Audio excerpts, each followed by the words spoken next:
Dr. Jones is currently teaching, and he'll be here as soon as he finishes teaching his class. And then Liz Walsh is very ill, which is why she is not here today. Though she is committed to watching from home. But we wish her a very speedy recovery and to not get any of us sick as well. I think she got me sick last I don't think anybody can see. Oh, and it's Happy Friday. Good morning. Happy Friday.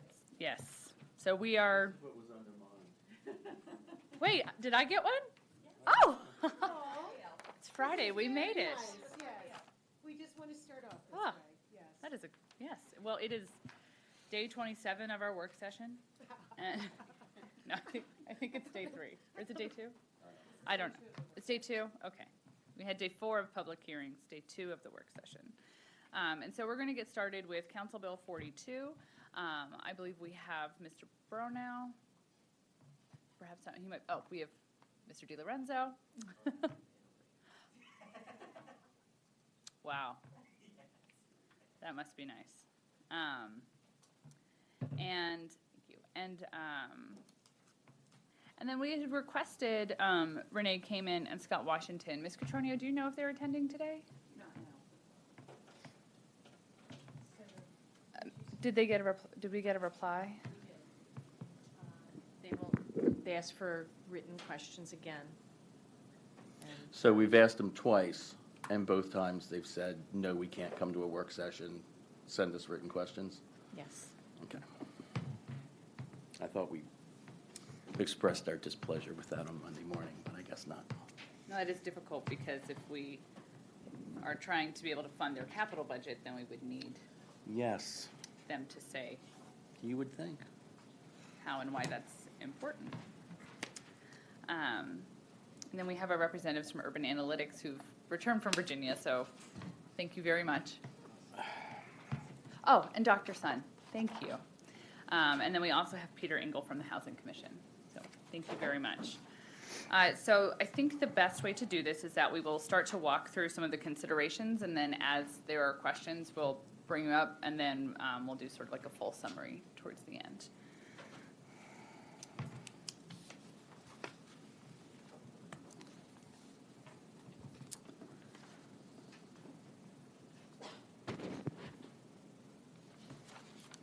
This is what happens when you don't have coffee before work sessions.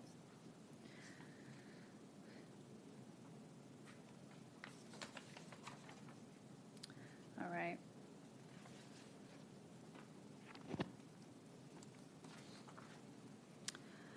So before enacting a local law to adjust the amount of the school facility surcharge, we need to consider the following issues. So this is, I think, where it'd be very beneficial to have Mr. Washington and Ms. Kamen, but we need to consider the capital costs for the construction of new public schools and additions to existing public schools. So are there any questions on that? I'm sorry, I was writing something down. Sure, it's page 4, line 1, well, line 4. So these are the considerations we need to walk through today, and it's especially in regard to the capital costs for the construction of new public schools and additions to existing public schools. Do you think it'd be beneficial to have Ms. Catronio or Ms. Mallow up? I think.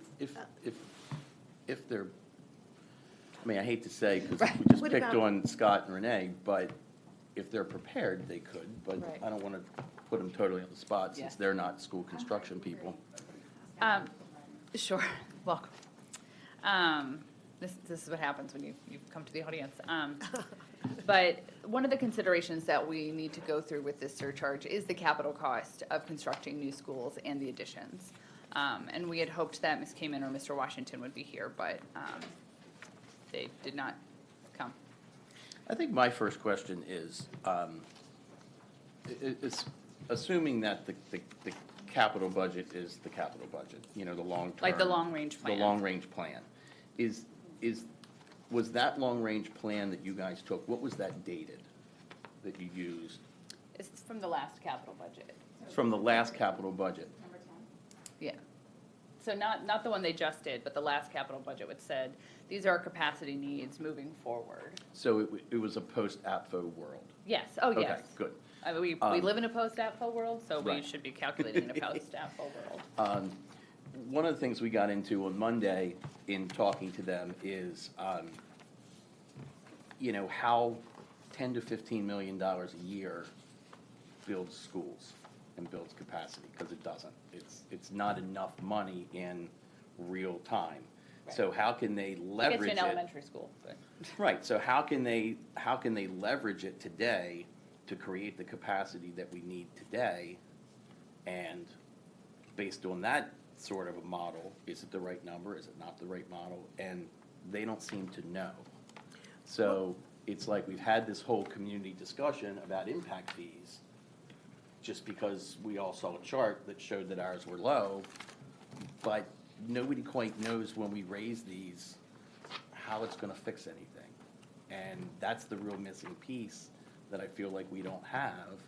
And maybe Dr. Sun can help a little bit. I was gonna say, do we want Dr. I Sun was to gonna come say, talk about Dr. bonding Sun- capacity? The But it's my administration did an excellent, I thought it was an excellent analysis of how much money the school district asked for, and how much we were able to give, and how much money we were getting from the state. And unfortunately, I don't see that in my book, but Right, it but was. those are big It was a numbers. really excellent analysis, I thought, that showed the need. You know which, Yeah, I will try. okay. I'm not sure I will be positioned to answer, how much is the true needs and how much will be needed and whether surcharge itself will be able to close all the gap, although I doubt on that, because a lot of depending on the fully assessment of the school leadership together with elected officials about what is the amount needed and the critical, because there will be a lot of needs, right? Critical that agreed upon that will be achieved in 6 years, 10 years, 20 years on that there. And there's also a lot of uncertainty about how much is going to be requested and approved by the state government regarding the funding versus the local funding. And the local funding, as you all know, at this point is primarily geo bond, which is a lot of limits on how much we can issue, and given the current capacity, we're likely to maintain and probably continue to drop a little bit in terms of county overall geo, although we try to maintain our commitment to the school system on that there. Then the surcharge come into play as part of that. One thing that I think you alluded, Councilwoman Young just alluded that there was a state funding piece on that, is as you are all aware of, last several years actually, the state funding to our school system for whatever the reason has been dropping quite a bit. I think it's the fiscal year, probably like 5 years ago, that's about 20, 1 year is 33 million, 1 year is 26 million, the other year is also 20-some million dollars. And the most recent year, FY19 and 20, state aid actually to our school system project was 8.1 million, 8 million, a little more than 8 million, and then 6.1 million most recent fiscal year. Where So does these that are all- percentage sort of fall? What's kind of the So average it looks percentage? like there's 31 for Swansfield, 34% for Waverly, 38 for Wild Lake Middle, 32 for Deep Run Elementary, and 38 for Patuxent Valley. So that's basically an average of 35% over the last several projects. Yeah, so that was obviously that's a important factor to consider, and I know that at this point the Well, and that's folks number are 2. working together and try to work with the state officials as well, try to argue for more money and hopefully secure more funding. And we were hoping using the leverage of the local funding to secure more state funding. One thing, just as like we touch upon a couple of critical projects, community and leadership ones, is Telva Spring and Helmut. They all actually each have 17.5 million prior appropriation of county funding. The other have 16.5 million prior county appropriation funding. It's hardly anything has been spent, maybe $1 million-ish. So not also. much has been encumbered So on those those. hopefully, yes, and those actually hopefully can, together, if future years has additional local funding, can combine to leverage more state funding, although the details are needed to be worked out there. But the general idea is we should leverage more using our existing appropriation and anything the county can come out in FY '21 and beyond, and try to secure more state contribution, because we kind of feel like, at least the most recent history tells the state hasn't really been catching up. Actually, in reality, just based on numbers, we haven't seen a drop, which is actually putting more stress on the local and also on our schools. What's it looking at as a percentage of not just construction costs, but sort of all-in costs? Because, we talked early, or maybe yesterday or the day before, about it being down in the 20s now. Yeah, I remember, honestly, I think last year, FY '20, if we use FY '20 as example, the school CIP total funding approved, the county share was as high as 88.8%. So the state only contribute a little more than 10% of total. But I That's think really, it's- very unusual. It's not really supposed to be like that. And then based on states, I think RIC kind of reason to use there next year. The plan is that for those qualified portion of the CIP, it's typically the construction part, that the state will maintain 55% and the county 45%. There's a lot of little caveat here and there on the technical side on that. So the idea is try to argue for and to have a collaborative efforts to try to get more state funding into the picture. But because today's discussion is obviously very critical there, because on the county side, what people are willing and can offer in terms of putting more funding into it, but don't forget that's only part of that.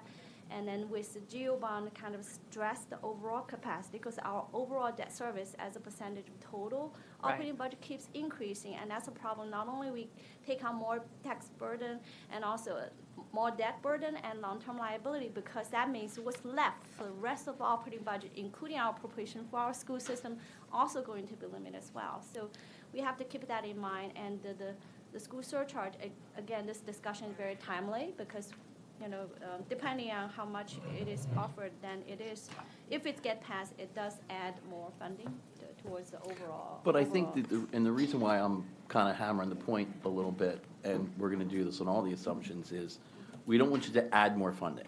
We want to add more funding, but we want to add the right number of funding.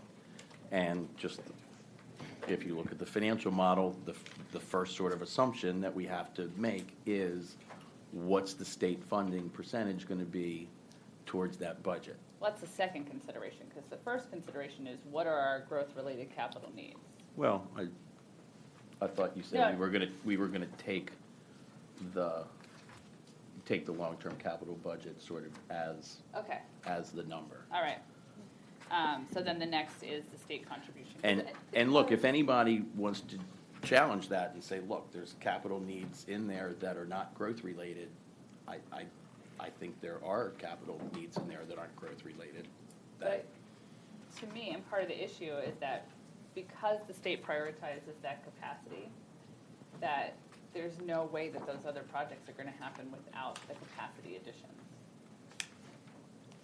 And when we met with the school system, they said it's not like this is your building and you just pop an addition on, that is not how it generally works. And Right. So it's not, if you parse it out and just say, oh, we only need to calculate the post-it versus the whole building, that's not how it works in practice or in accessing those funds. Right, because, you want to do the renovation part of it at the same time, but if we're trying to really match up the impact fee on new square footage, new construction to the capacity need, it should be just that piece that is the capacity. The fact that we're being opportunistic, or we need to do it all at the same time to get the state funding to do a renovation project. But if you don't get the state funding, you can't do the addition and you can't do the renovation.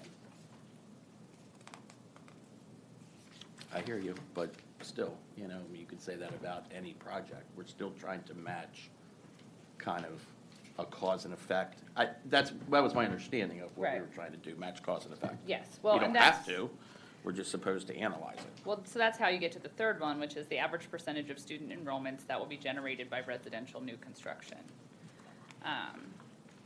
And so that's where we're at the 42% number, and that's from the school system as an average. That's a pre-APFO number, though. So, but I feel like, let's stay on the first thing you want to talk about, which was, Well, if we all is agree the that bucket it's, we're trying to fill the right number of money?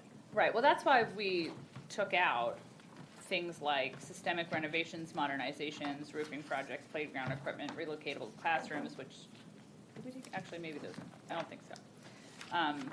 Technology, barrier fees. Right. You know, So if we're it's, truly focusing on projects that will create seats. and that's where we go with then this assumptional state funding, so, because you got your, call it $750 million. Yes, But the then- growth and capacity budget, if you remove Right. modernization, roofing projects, playground equipment, technology, barrier fees, Right. you get to 750 million. So then, but the bucket we need to fill is after the state funding. Right, So I'm so- trying to get comfortable with the 32% that you It's- guys used in your model, 35. 35. So Sorry. here, so this is where you can see, But what Ms. Sun's saying is, it's, the last couple of years, it's been a lot lower. So I'm trying to get an estimate of where we think it's gonna be. And look, you can't, I know it's I over think 10 that years. but is that for Actually, all projects, like yeah. roofing? and- That actually, my personal feeling that's going to be pretty complex, because probably at the best is a proxy, because each year the mix of the projects different, and some projects are not qualified to ask for any state funding versus other you can ask for a certain Right. piece of it on that. So in any given year, that mix can be different on that, and frankly, this one is very technical, so we do need help with our school system. Actually, we actually reach out to them a couple of times. We'll try to figure out more in terms of those complex calculation, and actually understanding sometimes state make changes to rules as well on that there. Did they So, get back to you about those numbers? we are yet to find Still out more. okay. Yeah, we're still working on it together. Because it would be helpful to have that information. Yeah. Totally agree. Well, I mean, if the budget office is telling us that that the 35% is a reasonable place to stick, then I guess we. That's could not stay from us, the 35%. I know, Uh-huh. and So you I think, can picture in 2 years, everybody saying, well, who gave us that number? right, Them, I mean, them, because it's them, based them. off the history, but if we're saying, I mean, and that's, the difficulty is the calculations for what achieves state funding is very project-based. So when you have an addition and a renovation, that receives a different amount of state funding than, say, roofing. So, like, those calculations, we absolutely need from the school system. But again, we're only supposed to be dealing with the capacity part of that. If there's a roofing project included, that's great, but that shouldn't be No. funded by the impact fee. No, I agree, that's what I'm saying. Right. I'm concerned that the percentages regarding projects that are not related to growth, or that do not qualify for state funding would be wrapped into that overall average. So it's Right. not just the long-range capital plan that we need to be looking at, it's the actual growth and capacity within the long range. So is it And what those possible- percentages are Yeah. related to growth and capacity. So is it possible that for the entire school project, let's say it's Hammond High School, maybe we're at only 25%, but we're really at 35% of the expansion part of it, the capacity part of it? You know, just because the state's not funding Right. the renovation part.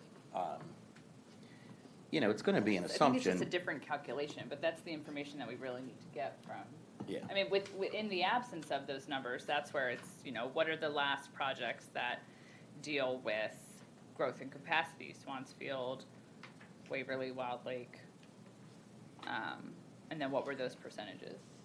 Yeah, well, I mean. And that's how we got to 35, but it would be helpful to have that information Yeah. from the I mean, school I think system. we have some colleagues from school system. We'll be happy to work together with them and try to work collaboratively, come up with something and come back. Thank you. So now we're at average percentage of student enrollments that'll be created by residential new construction. So your concern is, it sounds like that the projections were done pre-APFO from the Yeah, school system. that 42% is historical. It's not, and when you did APFO, and you guys used a post-APFO square footage projection, which is perfect, but 100% of that reduction in square footage came out of new construction. It didn't come out pro rata, 42% out of new construction and 58% out of resales. So if you do that math, the amount attributed to new construction now is 27%, not 42. Where are you And- finding the 27? We did an analysis that I can't find, and I thought, is Jeff not coming? He's in Italy. Oh, okay. We- He's, yeah, trade. We basically took the math problem wasn't that hard, because you knew what the pre-APFO square footage increase was, the post-APFO square footage increase. So instead of just reducing the total and holding the 42% constant, you just had to redo that equation to where all of the square footage came out of new construction. Well, and I do just want to make a note here that that might end up being for 1 or 2 years, but then that percentage could go up again, assuming that that percentage is correct. That percentage could go up again exponentially in year 3, year 4, depending on school capacity, depending on Mission Road High School opening up, depending on What they do in redistricting. what they do in Well, redistricting. well, a I lot mean, of these that percentages is could just change. for the 27% is probably less, less sure than the 42% that's based on years of what has occurred. But it's based on 10 years under old APFO numbers. The new APFO numbers aren't going to change. The number of resales would need to go down a The ton. new APFO numbers aren't going to change, or maybe they will, but what will change, we know, is the amount of capacity that we're adding, how redistricting will affect the percentage of students who are coming in from new construction, because new construction can open up again. I mean, a lot of this is projections. Right. And unfortunately for us right now, some of these projections are simply not clear because there are, as Dr. Sun said, some of these things have to have proxies because we don't know the exact numbers. There are, Well, there's an element of future telling. yeah. Well, in- but if in you're all going to these assume. And that 27% if you're gonna is assume that just you're as gonna much be- future telling as 42. But if you're going to assume that, just hold resales constant for this. If you're going to assume that because of redistricting or whatever, that new construction square footage goes back up to a pre-APFO level, then you got to use pre-APFO square footage in your calculation too. You can't use the lowest square footage number possible and the highest So you think that we allocation should, number possible. so in that instance, do you think we should move up the square footage number I don't, to 725? Would Or that I- be- I don't know, because I don't want to do something that's different than what the planning office is telling us is going to be the number. I mean, unfortunately, you know, we're all smart, but, you know, I mean, Jeff and those guys know what, you know, I mean, they But I- relied on their projections. But it sounds like one of the real questions is, what are their projections regarding new students and regarding new student yield from new construction versus, Right. yeah, Now, that's resales? based, on now And that's the biggest question that, I mean, if Jeff has his projections, so the question is what portion in the Right. future will be related to new student yield, and the disconnect between using post-APFO numbers and pre-projection, HCPSS student yield projections that are not taking into account post-APFO numbers. But the school system should, I would think, be calculating what it will look like post-APFO, what projections are. Well, I think that, at least for the way I looked at it, we used the same sort of, you know, percentage of kids per square footage as was history. We just adjusted how much square footage, thus how many kids was coming from new construction. But if you drill down further and you say, okay, well, we're gonna be building more three-bedroom apartments than, over the next 10 years than we were in the past 10 years, and we're gonna be building less studio apartments, then yeah, that relationship between new square footage and new kids is gonna change. And there's But a I general think- plan amendment coming up too, which I think could have a pretty significant impact on these numbers, because we may get together with the school district and say, here's where capacity is. And since there's capacity in the school district here, this is where we should make sure that there is an area to develop, so that we're actually working together with the school district to overcome some of the post-APFO issues. But I Right. think that would be hard because it's still, you still end up with, I mean, that's like a snapshot at the time, but ultimately it needs to be planned around sort of 10, 20 years. Because if we just base it on where capacity is now, you know, we still end up in situations where we have Cradle Rock closed to new development, Bryant Woods closed to new development, and they've been built out for Right. 30-some years. Well, there's So- also not really much room to build That's what I more mean, things but over that's what I there, mean, so that that's because like of the not turnover, really. they're closed because of resales, they're not closed because of new growth, and it's because of the nature of the neighborhoods turning over. So if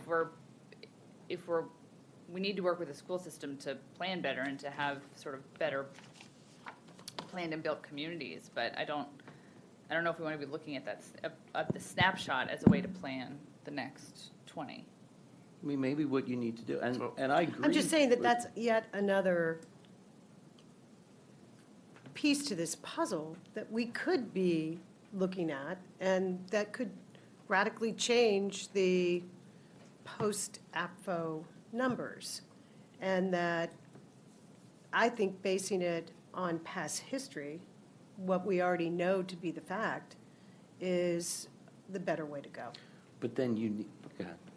So just thinking about it numbers-wise, if we're caught up in a pre-APFO versus post-APFO, or we're looking at percentages, there's a couple of things we could do. One, we could look at adding weights to these. So if we want to bring everything in, you just kind of weight everything as we see fit to see how that turns out. Do like a pseudo-analysis kind of across with all these weights. Or we could have a sliding scale and take at delimiters, have like an assessment if we're getting to the mark where we say we want to be in 6 months or a year, 2 years. I'm not really sure. I'm just thinking out loud. But I'm not sure if, from what I'm hearing right now, I'm not sure if we could land on an agreement with respect to what everyone's saying and have it make sense with a definite number. We may need to encapsulate all the numbers. You know what I'm saying? It could almost be an annual projection, because I see where Deb's going, where, you know, let's say that we're living at kind of that lowest square footage growth right now, because APFO just passed and we haven't redistricted yet. But over the course of the next 10 years, maybe that new construction square footage starts to creep back up again. And I think that's a real possibility. But then the denominator by which you divide that total cost to set this rate has to grow with that. But then, because of where projects would enter the weighting bin, couldn't you then, like say a lot of projects entered 1 year, and then they all sort of came out 1 year, then you would have a really high number, but say the following year is not that high, and then you'd be assessing a higher amount based on, do you know what I mean? Does that make sense? Like, We're- you would be saying that the number is X because Yeah. a certain number of projects entered and graduated, and then the next people would be paying a higher amount because of what the previous year activity was. But that's all timing. We're saying that 28,000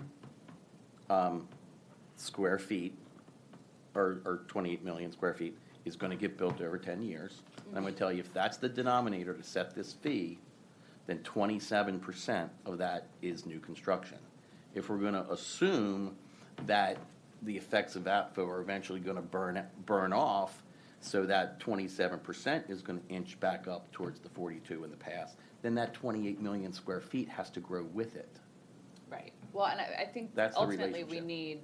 we need the accurate, well, as close to accurate, that they can future tell of what new student yield projections will be post-APFO. And I think that there's some things we can do with this impact fee that can actually have some residual benefits. I know we're stuck setting this by square footage, which we're one of only 3 jurisdictions that do that, which I think it really ties our hands to, if we're gonna have an intellectually honest conversation about making the developments that generate the kids pay for the school capacity, then you have to look at the fact that you're not getting kids from studios and 1 bedrooms. And you're getting a ton of kids from 3 bedrooms. And while we have to calculate this on a square footage basis, that rate could be different for those different kinds of housing types. Because, and maybe a byproduct of that is you get more 1 bedrooms, you get more 2 bedrooms, you get less 3 bedrooms, and you're not necessarily slowing down development, but you're giving the school system even more of a break on the influx of kids coming in. But again, that's what makes this all more complicated than sort of the very simple model that I basically took your video, created a spreadsheet, and just plugging numbers in. But I think So- one of the issues is that, I mean, every time I've looked into this, single-family detached are still yielding more students than apartments. And Yep. we don't have like some preponderance of 3-bedroom apartments. In the areas where we're maxing schools out, we do. I mean, the northern half of Route 1, and I know it's not new construction, but sort of the different student yields we get out of even, 30-year-old apartment complexes has evolved over time. Yeah, we've got a But still more ton. coming out of single-family detached. Right. And even if you did a 3-bedroom Right. apartment, you'd be paying a higher amount because you'd be having more square footage for a 3-bedroom Yeah, versus I just a use that as an studio. example. I mean, you might sit there, you might say that single-family detached has to pay a higher fee too. I just use it as an example of apartments, but you're gonna look at all the housing types. And if you say, okay, the square footage, the delta in square footage is not enough to account for those extra 2 kids, then you're gonna have to load the rate for it as well. And I know that people building single-family detached are probably gonna shoot me through the camera. But, I mean, if we're really trying to, like the gas tax, the more miles you drive, the more gas tax you pay. If we're gonna do this, as the more kids you're generating to our school system, the more impact you're gonna pay. Then simple square footage, especially when you're talking about attached units, isn't gonna create enough of a disparity between your studio apartment and your 3-bedroom apartment. That's all. So you're saying the square footage is too close? Yeah, I think we gotta explore different rates for those different types of units in addition to just whatever the square footage difference is. So, I mean, to me, it seemed the most, I don't know, I hate the word fair because everyone has a different definition of what that means, but essentially if you're building larger, like we've talked about the bedrooms aspect, and obviously the more bedrooms you have, the more square footage you have. So I'm not opposed to the square footage versus just sort of the flat assessment that some other areas do. But Yeah. if you're saying that we need different square footage assessment rates, I think Well, we've always done square footage, and Yeah. it was just Yeah. unnaturally low. And So, yeah. I mean, that's why it made sense to do square footage, because that's how this community has always moved forward on assessing new building. And now when the rate has the potential to go up exponentially, there is a hue and a cry to do it differently. But if it had remained unnaturally low, I'm sure everybody would be happy to have square footage. Yeah, and I hate to use downtown Columbia as an example because I think it's marketed differently too. But I know that there you have a much greater allocation of studio and one bedrooms versus the twos and the threes, and that's why their student yield is 1/10 of kind of the rest of the county student yield, because you're not, well, and it's a price point thing there too. But, there's not a lot of us that want to raise 2 kids in a studio apartment, so. I did laughing for 'cause I- 3 years. Yeah. But, it's, Yeah. they weren't in school yet, so, again. Well, they still end up in my bed in the middle of the night. The so re- the maybe reason we why should I'm- downsize. And I'm not trying to debate it, because I think some of the things I've said would actually push the fee higher. But if we truly are intellectually trying to stick to this bill, stick to the intent, and try to as closely as possible match the fee, the amount of the fee to who's driving kids into the school, I think these are all variables we need to be looking at. Well, so the real question is, what are the post-APFO projections for new students from new construction via HCPSS? Ms. Mallow, did you have something that you think that you can add to this discussion?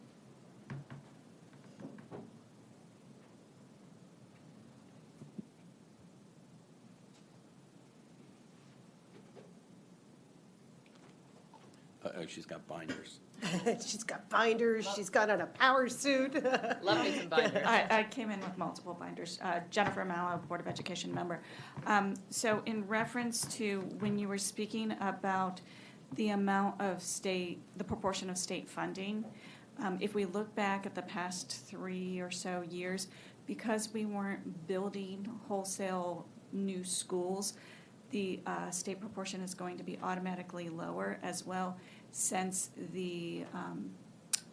if we look at right now for fiscal year 20 that we're currently in, the amount of state funding will be lower because this is in the documents phase, not the actual construction phase. And the 55-45 split does not apply to that time.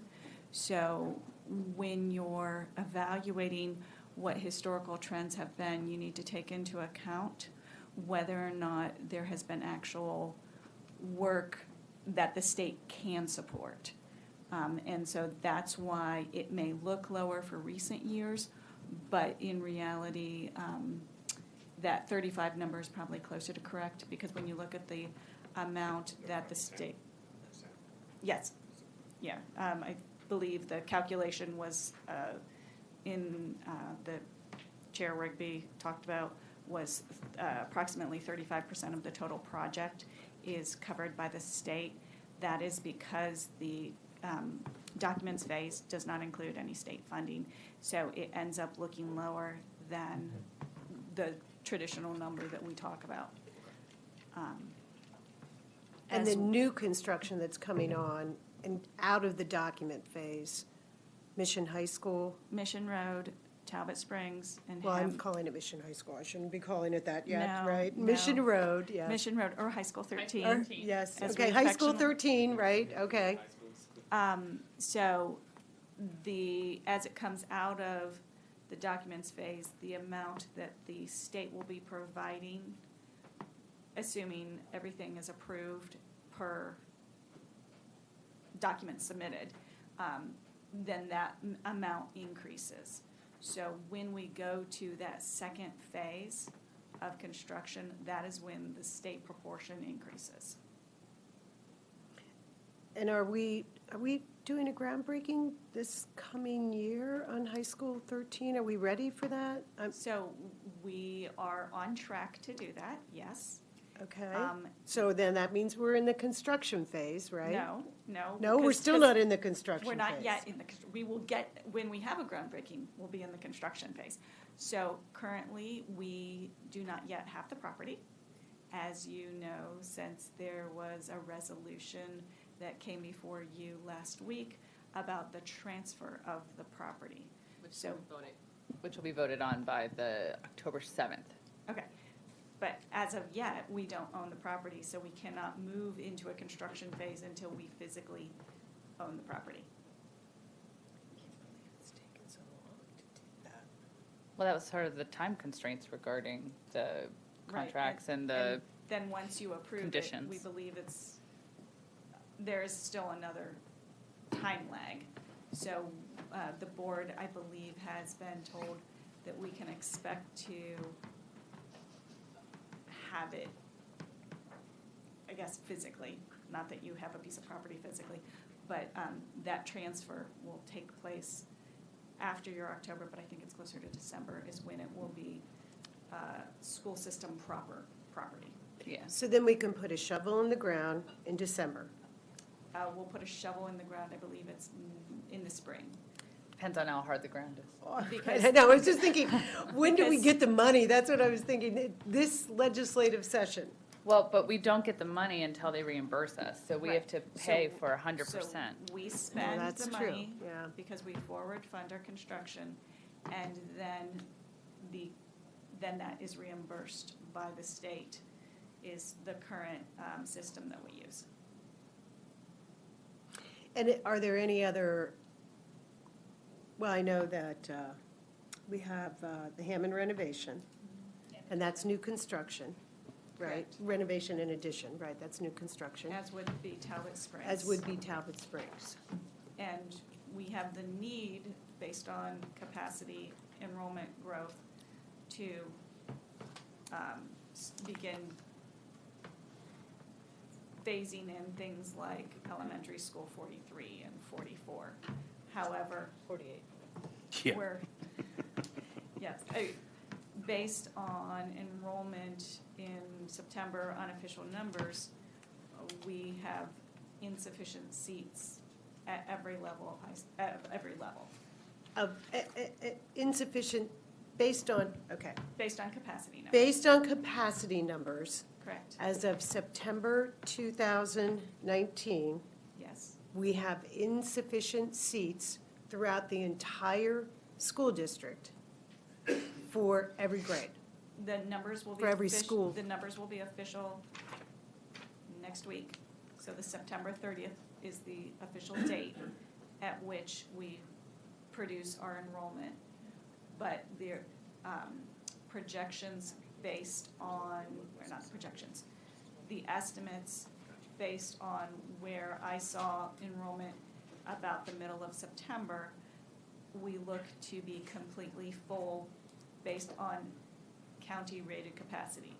What we do to accommodate that, we ameliorate that with portables, with programming at schools such as the ARL, Homewood, Cedar Lane. So those, we try to ameliorate it with internships and other programs, so there's not necessarily kids burbling out of the schools per se. Okay. Um, Burbling, I yes. like that.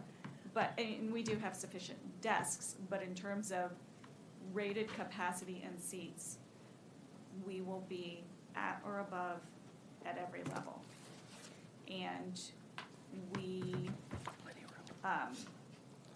and I think Ms. Catronio can speak to that also. She's very handy with her spreadsheets. Okay, thank you, Ms. Catronio, also for joining us. Good morning. Actually, the spreadsheets that I need are in my car, but of course, that binder, I've got 10 binders with me. But yes, I concur with Ms. Mallow. We will be out of seats with the latest enrollment. And this is why we have moved forward with redistricting.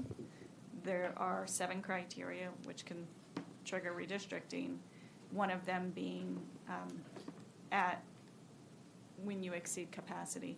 And that was the key component that we applied from the policy to trigger redistricting. As well, we would not be able to receive state funding unless we adequately balance capacity across our system, which in order for us to be able to fund and to ask for funds and to build these additional schools, we need to balance our capacity per our policy. So, can you help, so on pages 7 and 9 of the feasibility study, when I reached out to Ms. Hanks, and she said that elementary school, sort of, the question was, when do we go beyond enough seats for the students that we have enrolled and projected to be enrolled? And during the budget work session, it was 2021 for high school students, which is why high school 13 is incredibly needed. And then Ms. Hanks wrote back that elementary schools will exceed 2028 if will exceed capacity by 2028 if new elementary schools are not built. I think one of the hard things, well, I'll let Ms. Catronio. No, go ahead. One of the hard things is when we look at the capacity calculations for elementary schools, we look at enrollment data, and those numbers include pre-K. And pre-K is not part of our capacity. Okay. So it's almost like there's a little miniature area within a school that Right. serves those children that's not part of our rated capacity. So when you're looking at our official enrollment reports, to match it up with capacity, you have to remove pre-K numbers. And I believe that currently is about 1,300 students. that Yes, are we have, receiving- the enrollment, or the capacity is 25,724 for elementary, and then, I'm sorry, I'm talking too close to the microphone. And the latest unofficial enrollment from September 10th is 25,598. Wow. That's not without that's exclusive of pre-K. And if you look at that number, if you take that 1,300 approximate pre-K students out, it's almost right on the money of even. Okay. And then for middle school, though, it says that middle school will exceed capacity beyond 2030. And that the targeted capacity is suggested in northern schools, which is why it's great that you have a middle school site in the north. But so that's saying that we haven't exceeded capacity growth in middle school at this time. It's saying that we'll exceed it beyond 2030. I will have that in a second. That's on page 8. I believe the number's in about at my calculations, we had, I don't know the number of seats, but I thought we were about 400 and change over the number of You're rated short, capacity. 400 short. Yes, that's, I believe. The- But Ms. Catronio is Well, the crunching the numbers. enrollment is 13,671 middle school students. And But then it says that as a result of this, it talks about the trends for enrollment growth, and it says, as a result of this enrollment growth, the combined capacity utilization of all middle schools will begin to exceed 110% beyond 2030. I see the difference. I- So This when is like I'm- one of the things I've when- just been trying to understand. Absolutely. So when I am talking about raw numbers, like she just gave you the 13,000 seats in middle school, that would be if we utilized our schools at 100% capacity. So I'm trying to match up seats to students, and I'm telling you that we have somewhere in the range of about 400 more students than official rated capacity seats. However, that's not the 110% capacity utilization that we allow our schools to go up to. And the difference, and the reason why at 110%, you don't have people falling out of the windows is because, and this is something that's so misunderstood, that state-rated capacity, county-rated capacity are somewhat complicated calculations that they're not really, if you're at 110%, it doesn't mean you've got 10% of the kids with no place to sit or no place to eat. Correct. But You know, they're based on a lot of different it ratios. does mean that at 110%, which is then deemed over capacity by policy, that's when you start to feel the strain on your resources greater. Like if you have a school that has an enrollment capacity of 700, you may have 27 kids on any given day that are sick, and you may have a series of portables where you are accommodating your students outside the physical structure. And that is how we have managed these situations where we do go above the rated capacity of the physical structure. I think it also, from being in a lot of different schools, even on the first day of school, being in 7 elementary schools, a lot of it's the age of the school as well. Like, if Bushy Park was at 120%, I'm not really necessarily gonna feel it.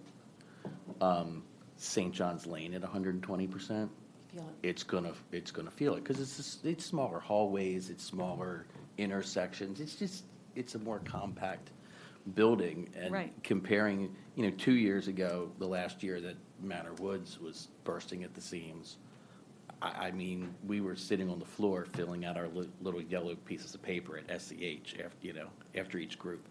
And then this year, just felt like you were in a different building, because it was so overcrowded that even the common areas and the hallways and the cafeteria, you just couldn't manage. I have the middle school number. The capacity is 13,457, and our enrollment is 13,671. That is unofficial.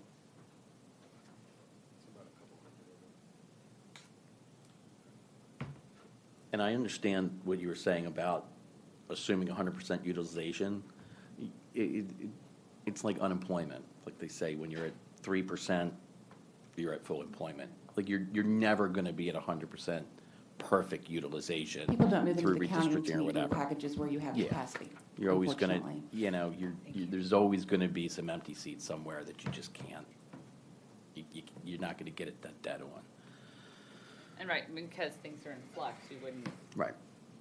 move, like, one of the most interesting things I heard about school enrollment capacity was the very, very tiny senior class at Oakland Mills graduated, and then a very, very large freshman class came in, which just has to do with birth rate, and it's not something that you, Right, you'll find that Right. once the official numbers do come out in September, we have a very large freshman class at Long Reach. It's 520. It's 520. So if you multiply that, if that trend continues, then you're looking at a high school of 2,000 2,000. students right, when, over the 4 years. And I don't know if that trend will continue or if that's an outlier. Because the other classes are 400. And so you've got a freshman class that's 525. It's quite a difference. So, does the school district have any idea where those, I mean, so generally, I mean. We generally know where students come from. Right, you generally know where students come from. I mean, it's, you've been pretty good at that. The school district has been pretty good at that. So 120 students over and above what you all would, what the school district would anticipate. You also have to remember that the numbers for the class above it may be skewed low due to the jumpstart enrollment. So when you have 100 students that leave your school and go to another school catchment through the dual enrollment program, then that class may have been larger, but in order to relieve the overcrowding at that time, we switched them, they elected to move to another school. So keep in mind that this may be part of a greater trend, particularly in the northeast and eastern part of the county. The freshman class at River Hill last year was really big because of Jumpstart. It was a significant difference. So, because kids were coming from other parts of the county to Correct. River Hill for Jumpstart. So, but the 520 that came to Long Reach this year, did they come from apartments? I mean, are there new single-family, I mean, getting back to sort of what we're looking at here, Well, school It's a construction. very high-growth area and lots of apartments and lots of multifamily housing, so it's, So they came from apartments, Mobile- which is mobile getting home back parks? to, well, those are Well, they're not established, I'm not having, saying like, that. growth But of- it's just, right.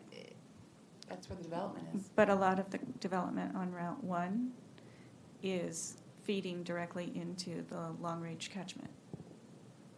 So is there some point at which we'll be able to ask the school district, where are the extra 120 kids coming from at Long Reach? Just so that we can get a feel for this, so that we can be better informed? Well, given that we're currently knee-deep in redistricting, I believe the Office of School Planning might be busy. Thank you, Ms. Mallow. They might be a little busy. Well, That when is we, true. when we drill down, I mean, you can get down to polygon, but when Mrs. Catronio is making some of her infamous spreadsheets, I mean, you're looking at addresses. You're looking at kids by street, and you're having to build that manually, and that's kind of absurd. I mean, you can do it if you don't have anything Well, I else. think we could, by using Synergy, we have, because of the buses, we have addresses, you could just plug that, I mean, I don't think it would be that hard. Thank you. To do it, I mean, I really don't. I mean, that would be great, just to get a feel But some of the for- larger developments are their own polygon, so that's really easy. You can, Right, it's easy to check your work on those. Right. or they're just a few single-family homes in that same polygon. But some of the larger we have, and for one of our polygons, Belmont Station, Oxford Square, on the same polygon, and that makes it hard to determine, yeah, that's quite a polygon.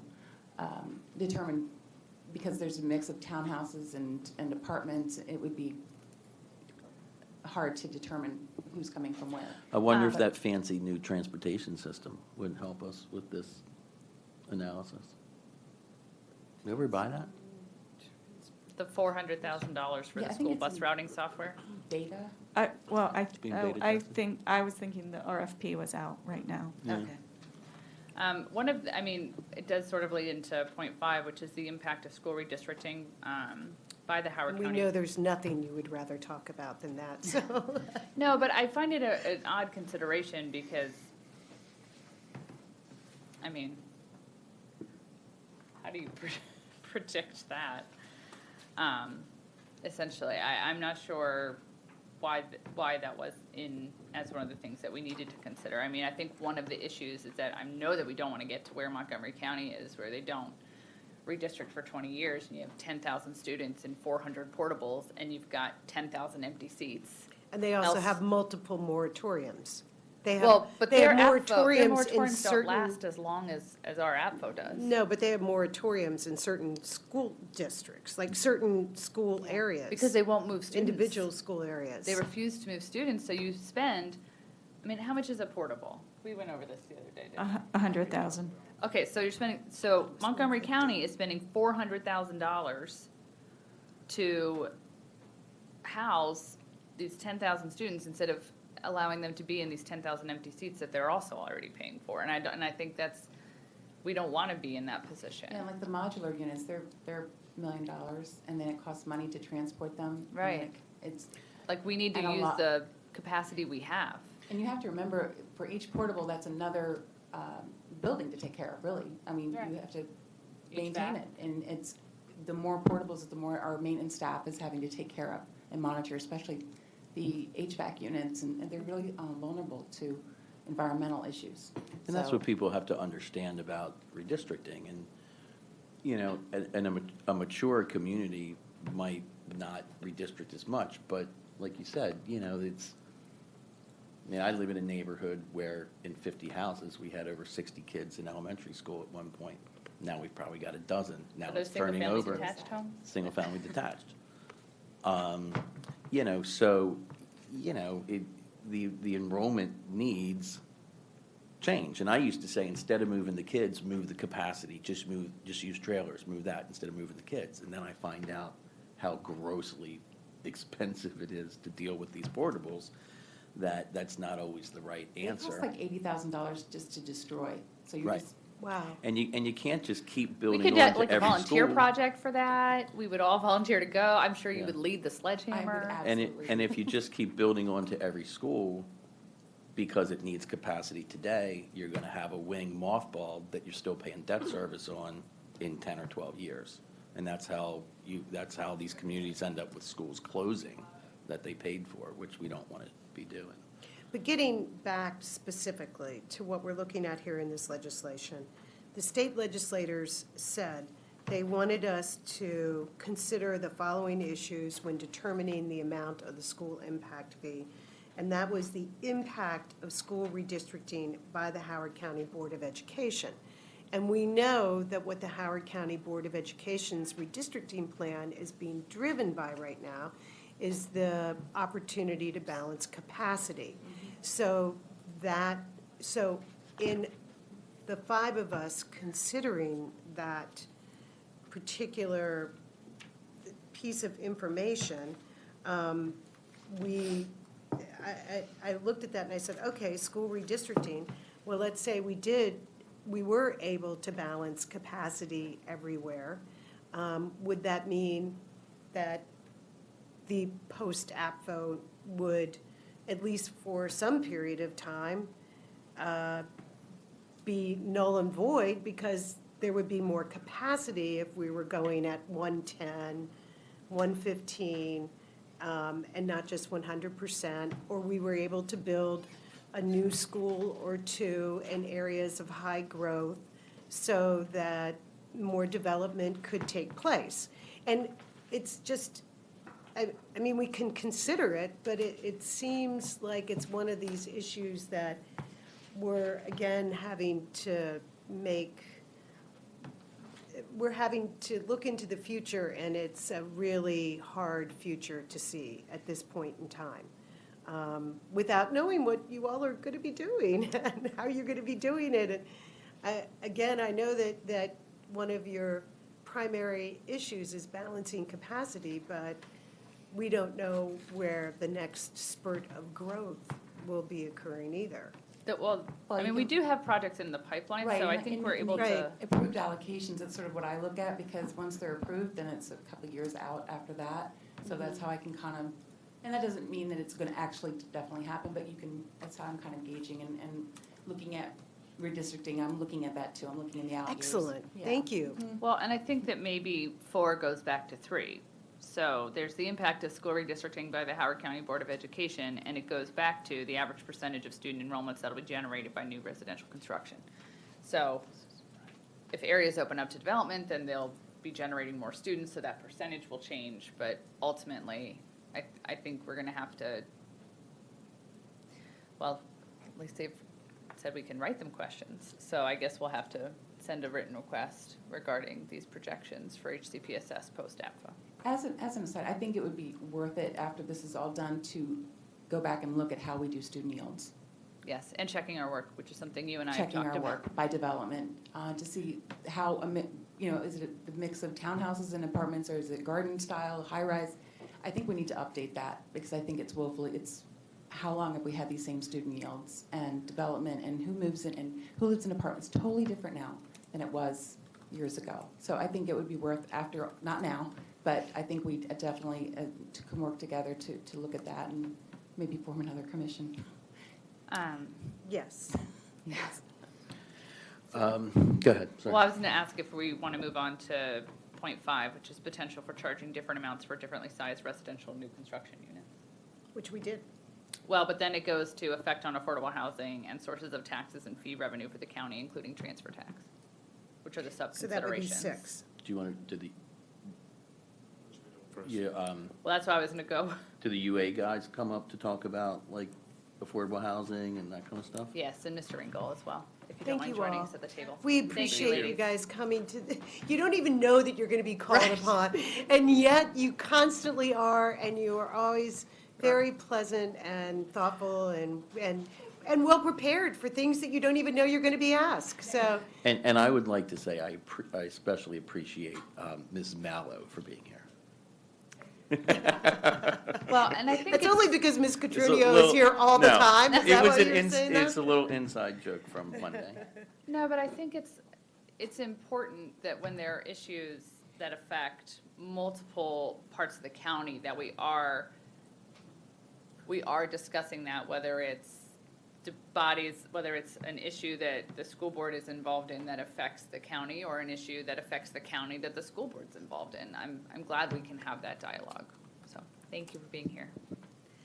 So potential for charging different amounts for differently sized residential new construction units.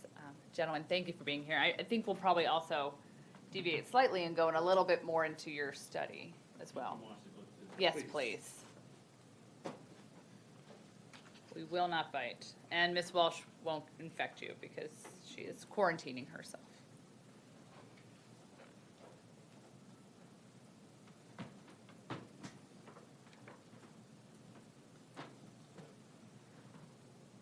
So when we looked at it as well, we sort of broke it down in a similar way, which is single-family detached, the 2 regions, and then countywide, single-family, attached, rental apartment, condo apartment. And while your analysis doesn't go into that, I mean, I think that there is the question that Mr. Youngman is asking, which is, should it be,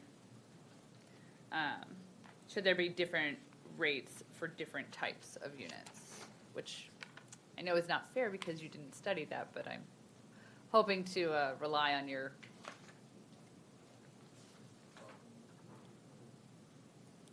Or if, because it wasn't one of the questions and you don't. I'll have Dr. Lynch start, and then I'll just jump in. Sure, and if you don't mind introducing yourselves into the microphones as well, thank you. I'm Richard Clinch. I'm the director of Jacob Francis Institute, University of Baltimore, and county resident. And I'm Dean Bellis with President of Urban Analytics. Oh, I'm sorry. Thank you. Dean Bellis, President of Urban Analytics in Alexandria, Virginia. I think the question you're asking is, should you charge a fixed rate for different types of units? And that's the way many counties do it. One benefit of doing it by square footage, the way the county does do it, is introduces a level of progressivity in it, because presumably higher cost housing has higher square footage, so as a result it's more progressive and would therefore have less of an impact if you're charging a fixed rate across the county. But there are different ways to cut this. You could do different rates per square foot for single-family attached as well. So that is something that could be done. So I would say one problem with a fixed rate by dwelling type is progressivity. And to add to that, there's, from a purely mathematical issue, if you have, let's say you have different rate for a type of unit, and now we focus on townhomes, and you have 2 townhomes, but they're different size square footage. So potentially you could have different children in those town units, even though you have a rate for townhouses. The current rate is based on square footage. If we switch to a rate by type of unit, then you have to determine whether or not, from a mathematical perspective. What if you did type of unit on square footage? Like it was by square footage, but also by unit type? So Well, that's we single have- family detached Because we're only by square enabled to footage. do it Yeah. by square footage. And so, that has to be in capped. theory, from a mathematical perspective, it doesn't matter whether the unit is a single family, a townhome, or a condo. I mean, you could have because you're charging on a per square foot basis, so you could have a 2,000 square foot condominium and a 2,000 square foot single family home. And so that kind of like offsets the next step was the political component, is if you charge by type of unit, which is one way to do that, but then you'll have residents saying, well, wait a minute, there's some townhomes that have more children, other townhomes that have less, depending on geographic area of the county, depending on socioeconomic factors with the people living in. All I can say is, as anecdotally, I have to defer to Dr. Clinch here for Howard County, but in Virginia, as a cost of housing is continuing to increase every year, we're actually seeing a change from the old model where the more bedrooms, the more children, to people loading up into townhomes because they can't afford to buy a single-family home. And for people who can't afford to buy a townhome, you see some Yeah. loading up into condominiums and, some overcrowding. Well, wages haven't kept pace with housing costs for Whatever. decades. So, no matter which way, we look at this, there's probably going to be some political issues and mathematical issues that we have to go through to kind of come up with the answer. But I like the fact that you're thinking about a different way to do this. But mathematically, it's always easier to do it on a square foot basis. And I think if we were to do different, my concern is, and I cannot believe I'm about to say this because I usually hate when I hear this phrase, but if the different rate by different unit type, assuming we stay within square footage, that's our basis, but then saying single-family detached is this rate, single-family attached is this rate per square footage, is that more of a general plan question where we're talking about what types of housing we want to plan into the future? I think the direct question, the direct answer is no, it's not a general plan issue. However, it leads to a general plan because it'll, over time, what will happen, the market will now absorb Right, we're this- saying, what are this we regulation. incentivizing? And so now, as new housing is being built, people will say, well, based on these rules and regulations, right, we really can't afford this type of home versus that type of home. So the market will kind of like go in that direction. And the general plan from a land use perspective is, there's multiple reasons why we have a comprehensive land use plan. Economics being just one of those issues of why we have a comprehensive land use plan. So that's a really big, that's a big picture argument that you have to look at. Well, and I'm glad you sort of tied it to the general plan, Christiana, because it is, while I'm certainly trying to match impact with student yield, I do think that it's going to drive behavior a little bit too, where if I'm building an apartment building, I know that my 3-bedroom unit needs to be so much more expensive than my 1-bedroom unit. I probably can't lease as many of those. I'm going to build less. And we're going to have, hopefully, a payoff where they're still developing the same sort of value of building, but we're generating less students out of that piece of real estate. Yeah. So, I don't know if that would happen or not, but. Well, thanks to Mr. DiLorenzo, we have a wonderful spreadsheet that we got during Robinson Overlook, which actually sort of gave us the yields for the student generation. 1-bedroom, 2-bedroom, 3-bedroom, for some of these sort of newer projects that the county has worked with. And you can see if you move, I don't have it in front of me, but if you move over to like the 3rd or 4th project into the gray where they didn't build any 1-bedrooms, Right. you see the student yield pops a lot higher because it's all 2s and 3s. Yeah, I have a question. yeah, it's Howard Hills, Riverwatch, and Willows. Dr. Jones, sorry. Yeah. Thought you were going so- for it. It was No, that's okay. in my mind. I saw in question 2, when you're talking about the cost of the home, do you think this increase that may be passed on to the consumer, is it going to be, I guess I shouldn't put a word to it, but is it negligible? Would it be moderate? Would it be outrageous? What is in your experience when this type of thing happens? Because it just says an increase, so is it, manageable? So. Or what? We can answer that. I'd like to answer that by first going back to the table on the previous page, table 1. So we did a simple matrix. Which page are you on? Page 3 of the memo. Okay. Table 1, there's a matrix. And we did this matrix simply really for an illustrative perspective to show you by changing the increase in the rate, what would be the effect on the dollar amount. And so as you see how we go from $1.35 to $10, and then we look for each. Oh, sorry, could I'm you turn the sorry. microphone? I keep on forgetting to do this, I'm sorry. So we have this matrix, and the matrix is really illustrative to help you visualize as you increase the rate, and then you increase the square footage, what would that dollar amount be? So now to answer your question, well, how is it reasonable to pass on that cost, or how much of that cost will go on? Well, it's a function of the economy. If you're in a rising real estate market, and the developer can pass on those costs, and the developer will do his very best to try to pass on those costs. However, if you're in a market that's starting to slow down, or in a stagnant market, we're not there yet, but at some point in the future, if we go into a recession, we will be, then what happens is the developer can't pass on that cost. So to address the first part, if you pass on the cost to the final price of the unit, then there's an effect on affordability. Some people will still be able to continue to afford that home. Some people will not. If we go into recession and the developer can't pass that cost on, well, then the developer will make a decision: do we continue to build housing in this market, knowing that we now have additional regulatory costs that we have to absorb, or should we leave the Howard County market and go into, the Anne Arundel market, or another county adjacent to you?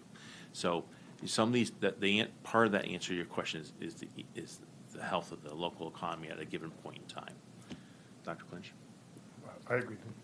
So to confirm, to clarify, in a stable economy, we would see increases In housing. in housing, in the cost of the housing, which could deter someone who's maybe right at that limit of affording a townhome or right at that limit of affording their first single-family home.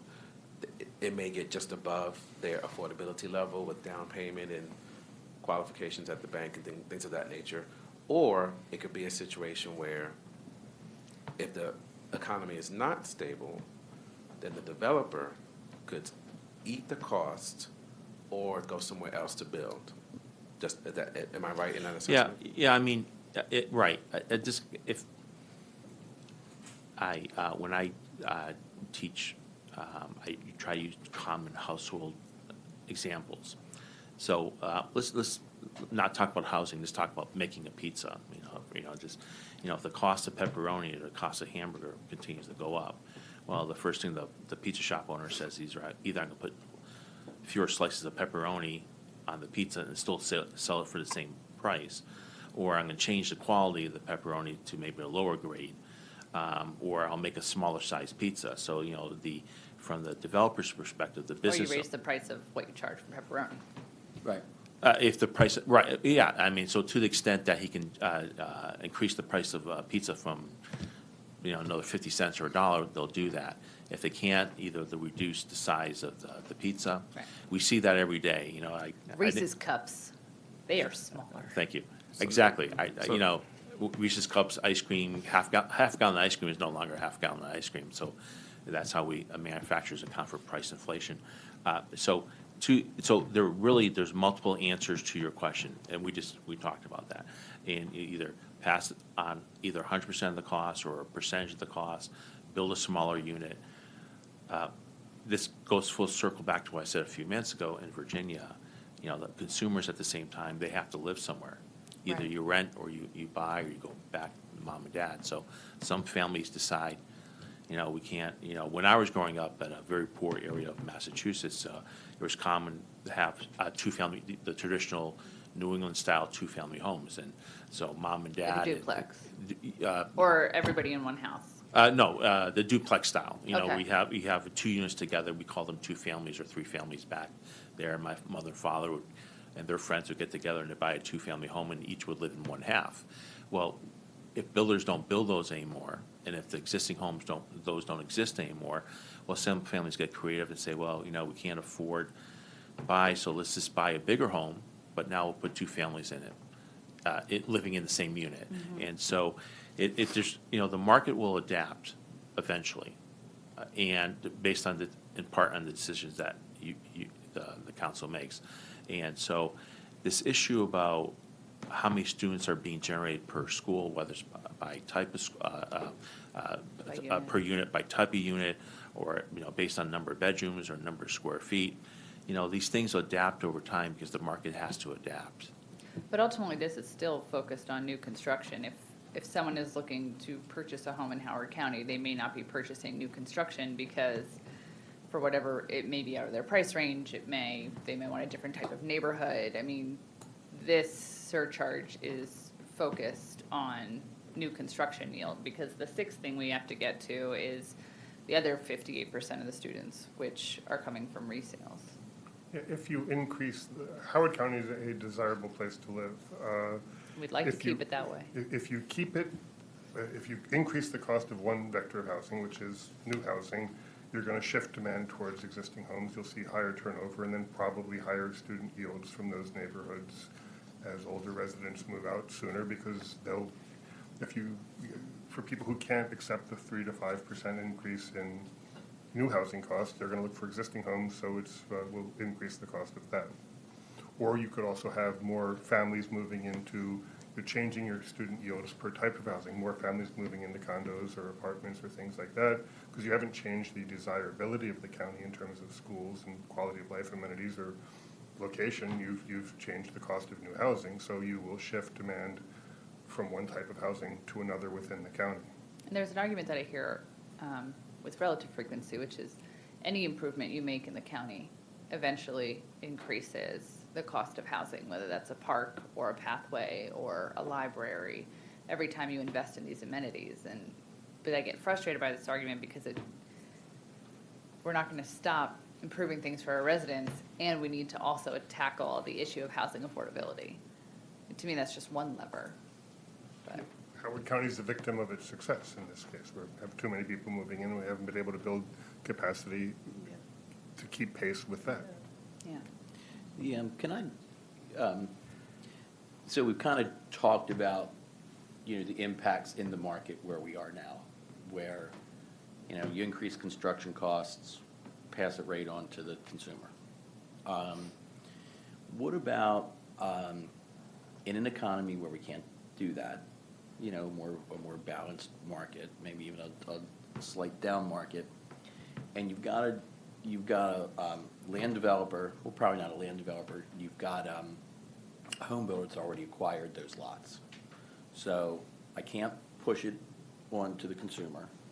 I can't adjust my front end. I'm sort of stuck. Is that where you adjust what you're building? You adjust down the quality a little bit. You may not build as big of a playground, or, you start looking for those opportunities? That's where the market will adjust. They will build smaller houses, so the smaller tax, they will build different houses that they could sit on. It would really depend on the individual economics of the parcel. So some will just hold it, land bank it, and wait for things to get better. Some will develop different types of projects. And I don't think it would really have to be determined on a case-by-case basis and the developer-by-developer basis. Because I think that's sort of where the squeeze is if I can pass it on, I can pass it on. If I haven't set the price on the property yet, I can adjust there. But it's where kind of my cost of the ground, my cost of, let's say, per square foot, construction costs are all kind of fixed. What variables do I have left? The third piece of that is long-term impacts on land value. Because folks that don't have property yet, there's a lot of renegotiation going on right now, and there's a lot of waiting to see where this fee comes out. Because if I'm the home builder, I'm going to pay the land developer less for those lots. So if I'm the land developer, I've got to pay less for the raw land. So do you see any sort of devaluation of raw land and underlying property value? I have not seen that personally, but I want to add a little wrinkle to your argument, and it'll tie back to the general plan issue. So you've talked about all the variables involved in home building. What I have been involved in with some of my clients in Virginia is that the developer will go back to the county if it gets to a point where economically they can't build it, and they'll ask to see if they can have the land rezoned for higher density. And so let's say you've approved the subdivision, and it's, just make a number up, say, 1 house per acre. And it was approved 20 years ago, and the market's ripe for them to develop now, but because of new increases, changes in regulation, developer can't make it work. He'll come back to the county and say, I'd like to rezone this property now to have 1 house for every half acre, so we can, in essence, increase the density. And so the developer will find a way to, the developer, he's borrowing, he has a cost of capital, and he has to be able to pay that, pay back the money he borrows to build. And he has rising costs, both inflationary, costs increasing by inflation and non-inflationary costs. So he either has to change the variables you say, make a smaller unit, change the quality of building materials, or possibly try to squeeze more density out of that given site, and going from 10 homes to 20 homes. So it's a variable. But I haven't seen yet, and I'll let Dr. Clinch talk about Howard County, but I'm in Alexandria, Fairfax County, Alexandria, Loudoun County. We have not yet seen a devaluation in land. Land in Northern Virginia is very, very expensive, and landowners are not willing to come down in price. And so we see a lot of for sale signs for commercial property or residential property, and it'll just remain for sale for a number of years until they get their price. But we're not at that point yet. But are they saying yes when the potential buyer of that property comes in and says, hey, I can't make it work at that density, I need higher density, I assume if they get that approved, now they can move forward. If Yeah, they but so don't, far, they haven't been able to get approved, because it's obviously, Yeah. that's the developer's perspective. The county's perspective says, we approved this land 10 years ago or 15 years ago at X units, density units per acre, and that's not our problem. So, it's a development in Northern Virginia is starting to become very contentious because rising costs of land and the demand for new housing. Development is contentious? Everywhere. I don't know if it is in Howard County. I'm very impressed with Howard County, I have to be honest with you. I just, everyone's very polite with me. I don't know if that's true. It's unlikely you would see land use prices fall because Howard County is running out of land. You can't make more. However, it would impact the structure of each of the deals, because if the developer is gonna get less, he's gonna pay, the builder's gonna pay less, the developer's gonna pay less, the landowner's gonna get less, but it's unlikely to yield reductions, given that, we're running out of space. I have a question, which may lead to our in the Housing Commission or affordable housing discussion. But in question 3, you mentioned that it could negatively impact housing affordability. I wonder, how that would seem being passed on to affordable housing when it comes to certain things? I know that we have someone here from the house. Okay, all right, so I just wanted to, all right, so I'll wait for that piece of it, Madam Chair, it's up to you. But Nope, I mean, we're getting there. I mean, I think the issue is, the question that we need to answer is doing it by we're doing it by square footage, but is it square footage based on expanded size, or do you add in the component of unit type? And whether or not there's an appetite or desire for that, but I think it seems like we are constricted to square footage. There's no way to change that basis, but that, it seems a fair way to assess that, so.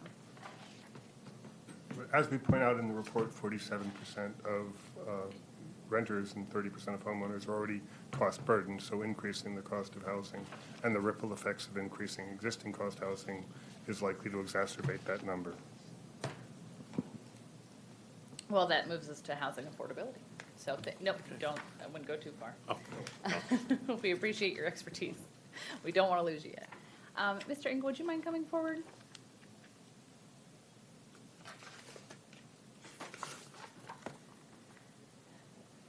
So I think it's interesting. There's a few interesting things happening at all in this point of time. One being, we've heard a lot from residents and advocates writing in about CB-42 because it assesses the same rate for affordable units. And at the same time, we have a lot of emails that have come in from residents who are saying that the council needs to be putting more affordable housing in, and that this needs to be a priority for the county. I have hundreds and hundreds. I've literally went through all of the testimony that it's being sent in regarding 112 and counted all the people who are practically demanding an increase of affordable housing, especially in areas that don't currently have it. And so, I'm loath to put more barriers to it, and I think it would be helpful and instructive if you might walk us through the sort of the deal-making process, or how you get these projects financed and how the fee affects that, and where is a level that doesn't create more barriers. Because I think one of my concerns is if we made it, say, half, that's still higher than the moderate income housing unit fee, and what we want is more units. We don't want more fee in lieu. We want actual places for people to sleep at night. So if you could help us. Okay, there's a lot to unpack in there. So, and I know you've been going for a while already, and this is a long discussion. Let me just Last one start. was 9 hours. This one's Oh, this is easy, okay. And I will say that given the complexity, it may be something you want to get a group together on to discuss a little further. But starting with affordability from the end of the demand, simply the demand end, you know, where you would see that is that if single-family becomes more expensive and people are pushed more to rental, there is a portion of the county where there are units that are Class B, typically, that are sort of market rate affordable. There's various, you know, sometimes they're called marks. They have lots of names in our industry. They're the lower income apartments that don't have any restrictions on them. So pressure would start to be put on those. You're seeing that actually already, as a lot of those projects are turning over now. People are fixing them up a bit with new kitchens, new bathrooms, and raising the rent $200 or $300 and selling them again.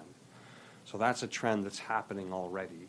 So is that essentially converting sort of the market rate to this, not quite Class A, but sort of closer? It's just moving things up because there's the demand there. You have people who can't get that townhouse or whatever it is who will rent and are willing to pay $300 more, $250 more than what the rents are currently, and they'll do it for a nicer apartment, but not Class A. These are garden-style 1970s, 1980s projects that are sort of turning over that way. More in what is sort of traditionally considered affordable housing, that will have government money in it in one form or another. You can't get to the rent levels that are affordable without government money, which is essentially money that doesn't have to be paid back or has a much lower interest rate. So when we put our projects together, or when a private developer that's doing affordable housing will do that as well, you max out your private sources, so you get private debt, you get whatever you can that you could actually pay back at rates, and there are some private debt options that are better for affordable, so you do a little better often than a non-affordable deal will do on the private debt. But then you fill in the gap, and it's called the gap for us, essentially with government money. And the vast majority of that right now is the federal low-income housing tax credit, a resource that is a federal tax credit, but allocated by the state. So states get that. There are two types of credits. It gets messy, but in essence, that is equity that comes into the project, which is paid back through a federal tax credit. The And we project compete doesn't for pay those. it. Pardon? And those are very competitive. Yes, so most of that is the one for new construction is very competitive. In this last round, it was in May of this year, there were 47 applications, and they funded 15 of those. So it's very hard to get, and if anything, getting harder. And then there's other debt that goes in, usually from the state right now. Other jurisdictions have loan funds that put money into these projects as well, so. And those are some of like the housing trust funds that like Montgomery County and Prince George's Right. County have? Okay. Yes, Montgomery County has about $35 to $40 million a year right now. Baltimore passed something a couple of years ago to create a $20 million fund. Anne Arundel County just created something. Baltimore County has something new now. Well, and COG. And DC is the poster child with $100+ million a year. Right. I attended a presentation, and I think Ms. Young did too, at Mako about some of the different solutions at different jurisdictions, and it seemed like a really important tool. So I hope, Yeah. I'm very hopeful that the group that's coming together to study that for the county will absolutely dig into that aspect. I hope so as well. So where this goes is that you fill in the gap with the tax credits and this other government money. And so if you're raising the fee on affordable housing, essentially what you're going to do is require more of that government money to come from affordable housing funding sources and go to pay for schools. So to me, that's not a particularly good policy. The affordable housing money is already extremely scarce, so you're going to be producing less affordable housing since you're paying for schools with that money now instead of paying for housing with that money. We have a couple transactions that have been funded by the state through the tax credit round. Two that we have, and the third is enterprises that were funded in this last round. And those are particularly difficult because when you get that funding, you're pretty much setting your budget. And you can't go back and ask for more state money. It changes your score. You would probably be bumped out of that round. So where you find that money, it would have to essentially be money you can't pay back, so it's got to be free money, a grant or a loan that doesn't require repayment, and it can't come from the state. So that makes it very limited options to try to fill that. So applying this retroactively to those projects which have been approved is particularly difficult. So you do see that, there is a big rub here, because the affordable housing produces a lot of school-aged children. Well, not if it's 1 and 2 bedrooms. It's only the 3 bedrooms. I think it depends, It But we does. have produce- a right? I numbers. mean, it depends on where. Affordable housing certainly produces school-aged children. Yes. My answer to that would be that, as with many things, you don't put the burden on those people who are lower income, you put it somewhere else. And that's what a progressive system tends to do. So instead of taking the scarce resources that go to that population, you look for other people to help bear that cost. So affordable housing also does it usually have somebody who gets a developer fee in the course of creating the project? Yes. So my recollection is that the Robinson Overlook project there was a $1.2 million developer fee built into that? I don't remember the number, but that wouldn't be I thought the atypical. total It was Yeah. 1.2 million, yeah, Carl is saying that that's about what it was. I'm just thinking, maybe developer fees have to be lowered in order to contribute to somewhat, at least contribute something to the school impact fee. So you could put that onus on the developer, and I think you'll have a couple things happen. One is that the developer fee in that sort of project is the only contingency in that project. So that's at risk. If the project costs more money to build, and often, as I said, these things are structured and financed well before you're in the ground, a year before you start construction, that money is at risk. The lenders and syndicators, the people who finance, actually put the capital in, aren't going to want to see that go down too far, because you're going to have issues with no risk money there to take that on. And then the other thing that's going to happen is people just won't do it. This is the profit that somebody makes on affordable housing. When somebody does a market rate project, a developer does a market rate project, they make money in a couple ways. One is that their debt is relatively low. They get cash flow from the project, and that can be profit. That's shared with their partners.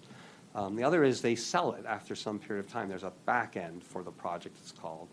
And often that's where most of the money is made. These days, they'll sell it in 5, 7, 10 years, and then the project is appreciated. That doesn't happen with affordable housing. For most part, the only real money that's made on affordable housing is through that developer fee up front. And if a developer doesn't have an incentive to do the deal, they will not do the deal. So again, that's deals that will, or people that will move elsewhere. What are the typical there's further developer pressure on that. fees? The state requires you often, given how much money they're going to put in, that fee gets driven down, so. What are they in this case, my recollection again, and Carl's here, so, that the project itself was around 12 million, and that the developer fee was 1.2, so that would be 10% of the entire cost of the project? Something like that. Is that a typical developer fee, that 1.2 million is sort of taken off the top? There is a or- state cap on what the developer's fees can be when you're using tax credits like that project does. It's 15% of the hard cost and 10% of the acquisition cost. So there are Most guardrails people don't built get in. that, yeah. And again, and they have to, it's not only, and you remember, I hammered on this a little bit, because it jumped out at me as being excessive, but, they have to maintain that project for 20 years. Not Yeah, they're really. in it for the They might be long getting a term. management fee, but they're not getting residual cash flows, so they're responsible for that thing Right. for the long term, and they're not really making money anymore.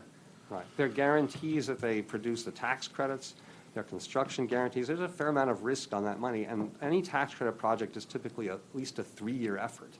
And I would So- assume that anybody who invests in a business would want a return on their investment. Even nonprofits need to make money on their projects or they're out of business. Right. So if you don't have a fee, you It's can't not gonna afford to do happen. it. Because I think that it would be, if we exempt or set a separate rate for affordable based on the affordable units, but there's still a market rate assessed to any market rate units, in a property. I mean, I don't think as a body we would want to exempt an entire project. So I mean, I think these are some of the questions that have to be answered, and perhaps your idea of a work group coming together around those to specifically answer that, because we have a housing affordability crisis. We have people saying this is a responsibility of the government and we absolutely need to figure this out. And then there's the who bears the burden, and should it be people who are already experiencing other systemic burdens be the ones who bear significant burdens? And we have the student yields, which when there are one bedrooms included, that the number of students goes down considerably.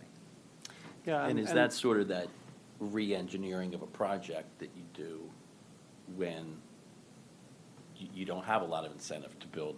You're going to lose money on the 3 bedrooms, but you can do better on the 1 bedroom, so you'll build more 1 bedrooms, and you'll still Yeah. create that affordability. Yeah, I mean, the market rate will respond to that. On the affordable side, for the family projects, you know, again, you'll build what you can fit onto the site. There are a lot of factors that go into the size of the units and the number of units. You know, I don't want to minimize that. Affordable housing, family housing is generally for families, and so there are a lot of, compared to the market side, market builders at this point are building 1 bedrooms primarily, with some 2s scattered in. And if I'm doing a family project, most of those, not most, but there'll be more kids in those units often than it is in a market unit. I don't want to Kids cover are that, but expensive. we do know the yields, and there definitely are But aren't we, yields out there. you know, I mean, we started Monday morning with a school budget we can't pay for, and school construction we can't pay for, and, you know, the reality of life is there's only so much money that's gonna get squeezed out of this tomato. And if we can't build 3-bedroom affordable housing apartments for families, then we can't build them. And that's, But I I mean, think we the can concern say is we somebody already have else, it's a people. responsibility of government, but so is running schools and building schools and doing all the other things we can't afford to do. Right. So, And you I would know, argue that those people are here. I mean, Right, the that's my shortages are people concern. who are already here. It's and not if- people coming or coming from somewhere, like, you know what? people here now are experiencing this housing crisis. There are people who leave abusive situations or get a divorce for other reasons. And, you know, right now, we had people talking about student stability. Well, there's a whole level of stability in terms of being able to stay in the same county system. But the in reality is, that- proximity. but in apartments, people don't stay anyway. They move, I mean, that's one of the issues. I don't think you were in this conversation.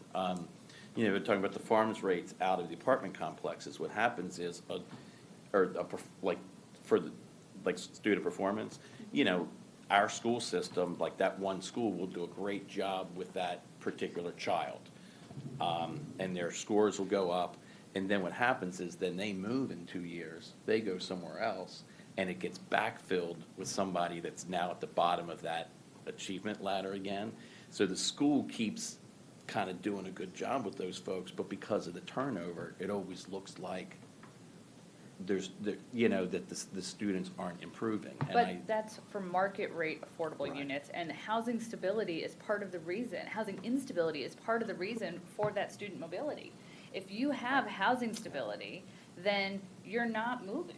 Yeah, It's I- not creating that transient issue. Well, so, Our turnover rates on the really restricted units are significantly lower than market turnover rates. well, was that It's really the because- object of affordable housing, though, to just park people in affordable housing forever?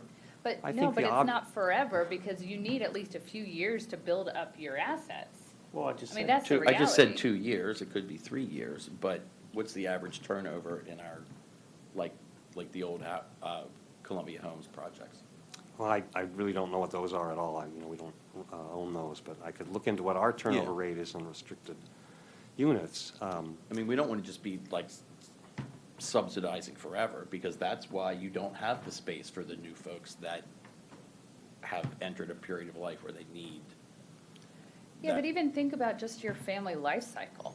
How long it takes you to pay off the birth of a kid. I mean, that's thousands of dollars right there.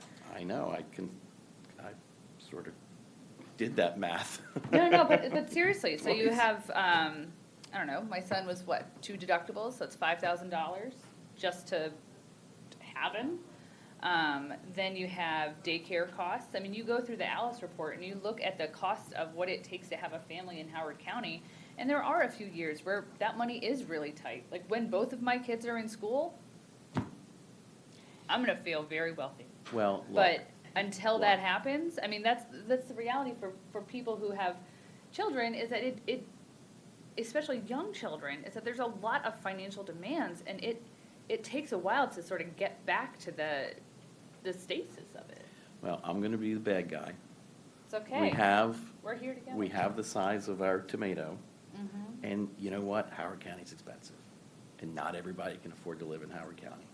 And we are, no matter what we do, no matter how many commissions we put together, how well-intentioned we are, we're not gonna fill a school system with, 3 and 4 kids coming out of 3-bedroom affordable apartments. But we're That's gonna not sustainable. Okay, so then flip it on its head. Where are people working? We have people who work at the hospital, people who work at the mall, people who, there's a lot of service industry jobs, and people need to be able to get to those jobs and do that work. And without having workforce housing remotely near, we have no type of substantial public transportation system that would allow someone to live out of the county and come into work at 3 hours? I mean, what do we think the average time it's gonna take to get someone in? I mean, no one is gonna make that choice, and that is going to hurt employers, and it's going to hurt our economy. And it is very important that people have access to that workforce. Did you say, what was 3 hours? If you live in northern Baltimore County, or if you live in Baltimore County and you wanna get on a bus and get to Howard County, because you don't have a car and you have public transportation to come and work a service level job, Why aren't we living in places that aren't northern Baltimore County? well, look, You pick know, a place. there's a lot of places in the Route 1 corridor that, No, but or you, the, yeah, you said Route it's 95 expensive. You corridor. can't live in Howard County. It's too expensive for you to work there, to live there. But you need to work, and there's a job there, but you can't get to it, so these employers don't have people to do those jobs. look, Here, give me a place. I'll look it up. So- Arbutus, Let me just ask. Glen Burnie. All right. I think we're Laurel, paying for these costs I mean- anyway. You are paying, even if they're not on the bus, they're on the roads and they're, Oh, I know, polluting I and they're know. driving and it's transportation. If It's they're gonna in the- come out as a cost somewhere. If they're in the county and they're struggling to pay for housing, they're not with their kids as much, they've got 2 jobs, they're commuting more, they're using emergency room services more, so you've got extra hospital costs. There are all sorts of things that are clearly associated with unstable housing and people who move too much. The school impact is there by itself. Kids who are unstable in school, the schools identify and know that those are issues. So we're paying for it. We're Right. just not paying for it by providing the housing, which would make all of this better. Sorry, Arbutus is an hour and a half, so getting there, getting home, you got 3 hours. Really fast. What? Yeah, look. You're on a train and a bus. That's how long it takes you. I'm, okay.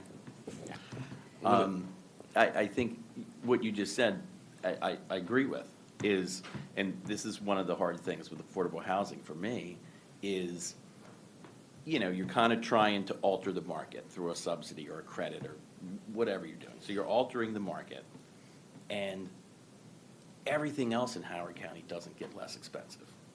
So I'm making the housing accessible, and I'm sort of maybe solving that problem, but I'm not solving all the other issues of that it's expensive to live here, and the more affordable housing units we build, the more people at ACS's front door, and I just feel like we need to come to some acknowledgement that this isn't the 80s and 90s in Howard County anymore. I'll certainly agree with you there, but they're and we already just- living here. I think actually the more affordable housing you build, the fewer people you'll have at ACS's front door because they've got an affordable, stable place to stay. And that really makes it possible for people to move up the housing ladder, to move up the economic ladder, and do the other things you're, wanting them to do. I mean, without I hear housing, that, it's but then I housing hear- first. But I hear that, but then I hear that in these affordable communities or subsidized communities, we don't have any turnover. We have very low turnover, so people aren't moving up the ladder. Well, some Now, will. that and- depends on and- your definition of how the ladder is working. You can be, increasing your assets, saving, and it takes you 4 years. I mean, how do you measure turnover? Is it year to year? Is it every 5 years? I mean, I think if someone's living in an affordable unit for 5 years, and then they've saved up enough that they can move to a different unit, I think that's not a it's- bad thing. Yeah, I think it's, That's stability. well, we were at 2, then at 3, now we're at 5, but I still think that, Kindergarten starts it's at 5 high. years old. I think turnover is even lower than that, but I think we're also getting away from school impact fees. Yeah, I was just about to, I was actually No, saying but we're about. And we have an talking affordable about- housing task force We that's are. Well, so taking this just on. on the I'd fee like issue, I would to- just say, all of your points, that, yes, you can't solve affordable housing this way, but you also, by doing the school impact fee, I'm asking you not to make it worse. And by adding that burden on, that's what you're doing. Right. So there, I'm looking for some more balance and some way to not make those issues already that we have more difficult, because good schools are so important for our families, and if anything, more so than other families, because they have fewer resources to add on their own. So the quality of schools is key. So just a couple questions, and I'd like to also bring your attention to this too, Dr. Bellis. When you do an affordable housing project, I'm getting back to the developer fee again. Is the developer fee set up front? When does it get paid? Is it different with each project? So, as I was saying, most of the affordable housing that's being built now uses the state low-income housing tax credit, or the federal low-income housing tax credit. So let me use one of those as the example. When you do one of those, you submit your application. We submit our application in May, let's say, of this year. We found out in end of July, and that application had to have a fee number in it, and we're not going to be able to go over that number. So it got set then. And it's likely we'll be under that number, because if anything else comes out or goes wrong, that number goes down. We get approval to do it in end of July. It's going to take us about a year to close, so next fall, we'll likely close on it. That'll be, we applied in 2019. We start to build sometime in late 2020. We complete in late 2021 and start to rent it. Some of the fee gets paid when you close and start construction, maybe 20% of it. So that'll be 2020. And most of it comes in 2021 when you complete, and afterwards, after you've leased up and it's stable. Okay, and Dr. Bellis, you are very familiar with housing and construction and prices, and I'm just wondering, if somebody in Northern Virginia was building a $1.2 million apartment building, what would they normally, how does that work for a private commercial developer? These development fees, and I apologize, I don't know the gentleman's name to my right, but he's talking. Mr. Engel. Peter Mr. Engel. Engel, thank you. He's talking about development fees related, there's a limit on that because there's federal and state money being used to build these affordable housing units. Right, no, I'm talking But about in if the you were private doing s- it In the private private sector, sector, yeah. it's market-driven. And so when you buy a piece of land and you decide you're either gonna build an apartment building or an office building or single-family homes, you're running an economic analysis and looking at the cost of the building. And so your development fee, even though it's no different than my rate, I have an hourly rate that I charge, but at the end of the day, when the consulting assignment is done, is how many hours did I put into the project and what was my rate? So it's market-driven on the private side. And so I can't say to you with authority, what is the percentage of the construction cost of the development fee, because that changes with every project. 5%, 10%, 15%? I- I mean, I'm just trying to get a feel If you for this. look I at have the- no idea. If you look at I- the different literature, you'll see that it's probably higher than 10% on private construction deals. Okay, Considerably. Thank you, Dr. I mean, Clinch. 10 And isn't to it gonna 20%. So what's the expected return on investment for private versus the? It's not that easy to, I'm going by memory here, in some of the research I've done on past housing projects, I think the markup is typically in the levels approaching 15 to 20%. However, that's also, there's other differences in how they price things, because they're getting money out at the back end, and that all gets in, so these pro formas are much different and very complex. But I would say the standard margin would be somewhere between 15 and 20% in a good market. So And that that- cap already exists and that for would the be- affordable units. And there's a federal cap on LIHTC deals, which was, I believe you said 15%? Well, it's a states set their own, it's 15% on hard cost and 10% on acquisition. Dr. Jones, did Yeah, just really fast. Wanting to have more resources for schools, wanting to have more affordable housing, or at least keep the affordable housing we have, you know, how do we do both, that there's not an immediate strain where it negatively impacts one or the other? How do we, yeah, I mean, that's my question. I mean, in this analysis I read, it seems like it's gonna be negatively impacted. I don't want that. Does the school surcharge tax rate have to be a fixed rate? Like, could you convert to a percentage? That would alleviate your problem.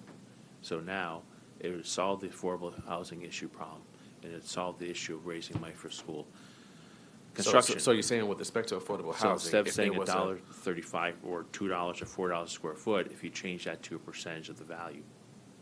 percentage of, So, you know, if you say you have just like a tax rate, if you said the school surcharge tax rate would be 1/2 of 1% or 1/2, 3/4 of 1% of the sale price of the house, or the building permit fee. You know, there's a value that's associated, you charge a fee for building permits based on the value of construction. You could set the rate to be a percentage of the value of construction. And so if you're building affordable housing units that are smaller in size, you have a lower value, you have a lower fee.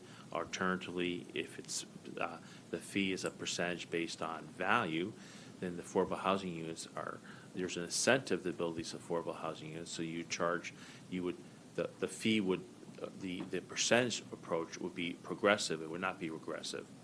But the amount being raised would be lower, which would not impact the affordability of the housing as we discussed in our memo. And if you're building homes that are $1 million homes, then you'd be receiving a higher amount of revenue coming in, so it'd be progressive. So that's one approach. I mean, I wasn't, to Ms. Young, I wasn't trying to be argumentative on what's the average development impact, a developer fee. Is that, from my perspective, because I run these pro formas all the time, is that it changes from project to project. But on this basis here, we do see some issues you're struggling with, that this rate has impacts. If we change the rate, well, then it could be a reduction in revenue for school construction, which is the purpose of this tax. So one approach, and I just don't know the law well enough, and maybe Dr. Clinch does, is are you required by law to charge on a fixed rate basis, or can you change that to a fee percentage basis? thank you.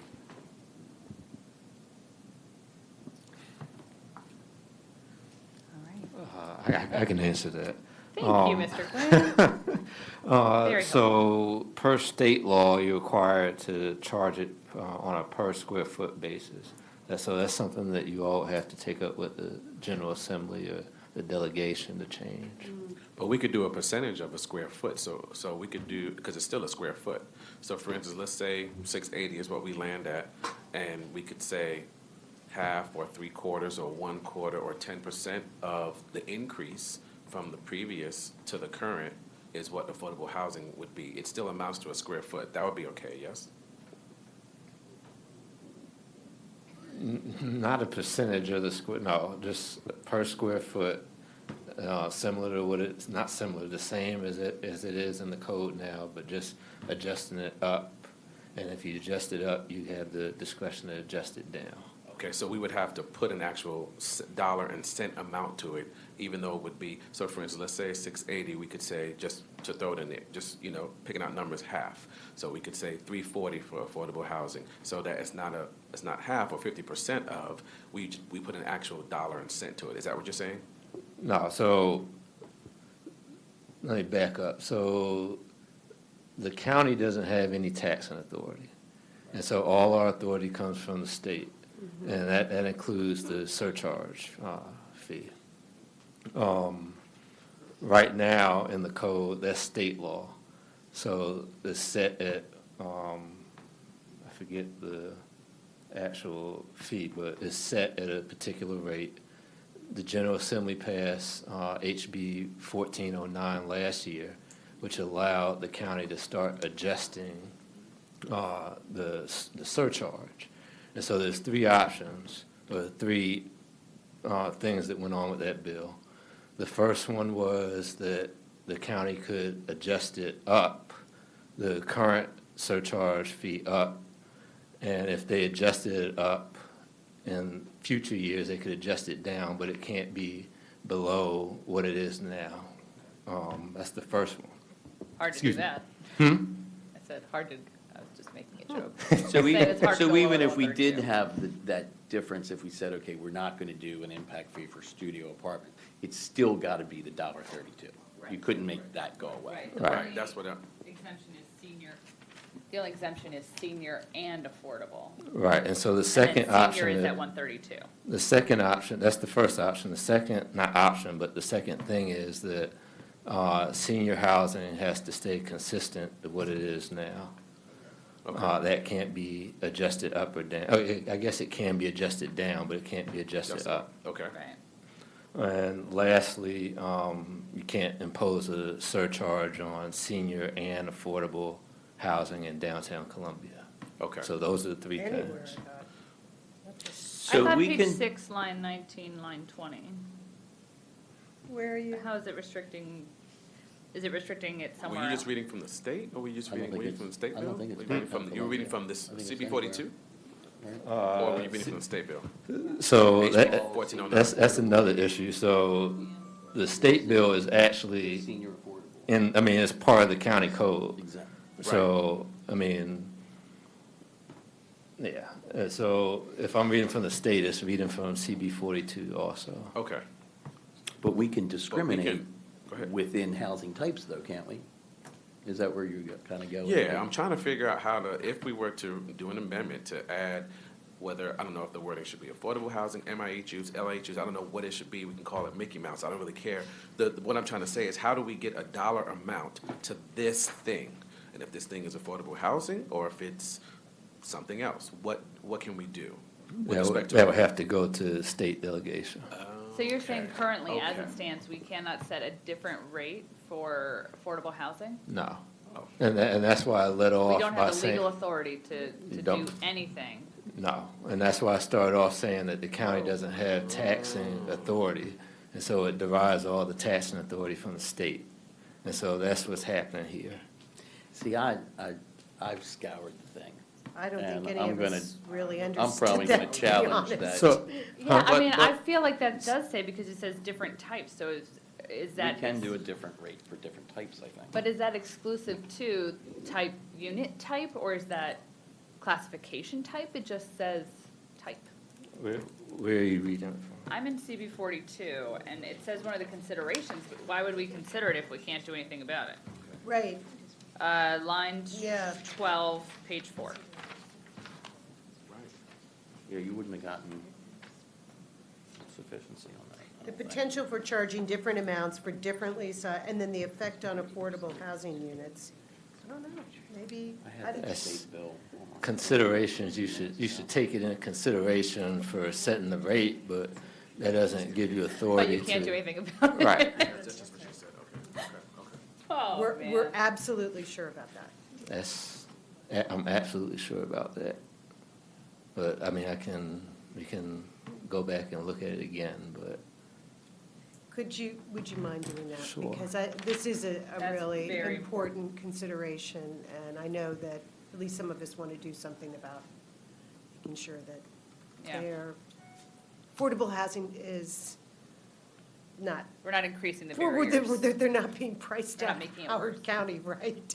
That would not be our desire by any means. All right, well, on that really fun news, Yeah. let's all go print out additional copies of the state bill in addition to CB 42. and we'll reconvene here at 1:35 p.m. We, maybe 1:40.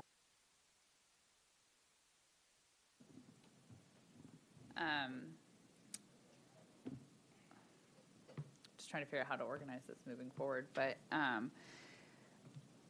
I guess, Mr. Ballas, if you don't mind coming to talk a little bit about elasticity, because while it's not one of the official considerations from the state bill, it is certainly a consideration for all policymakers.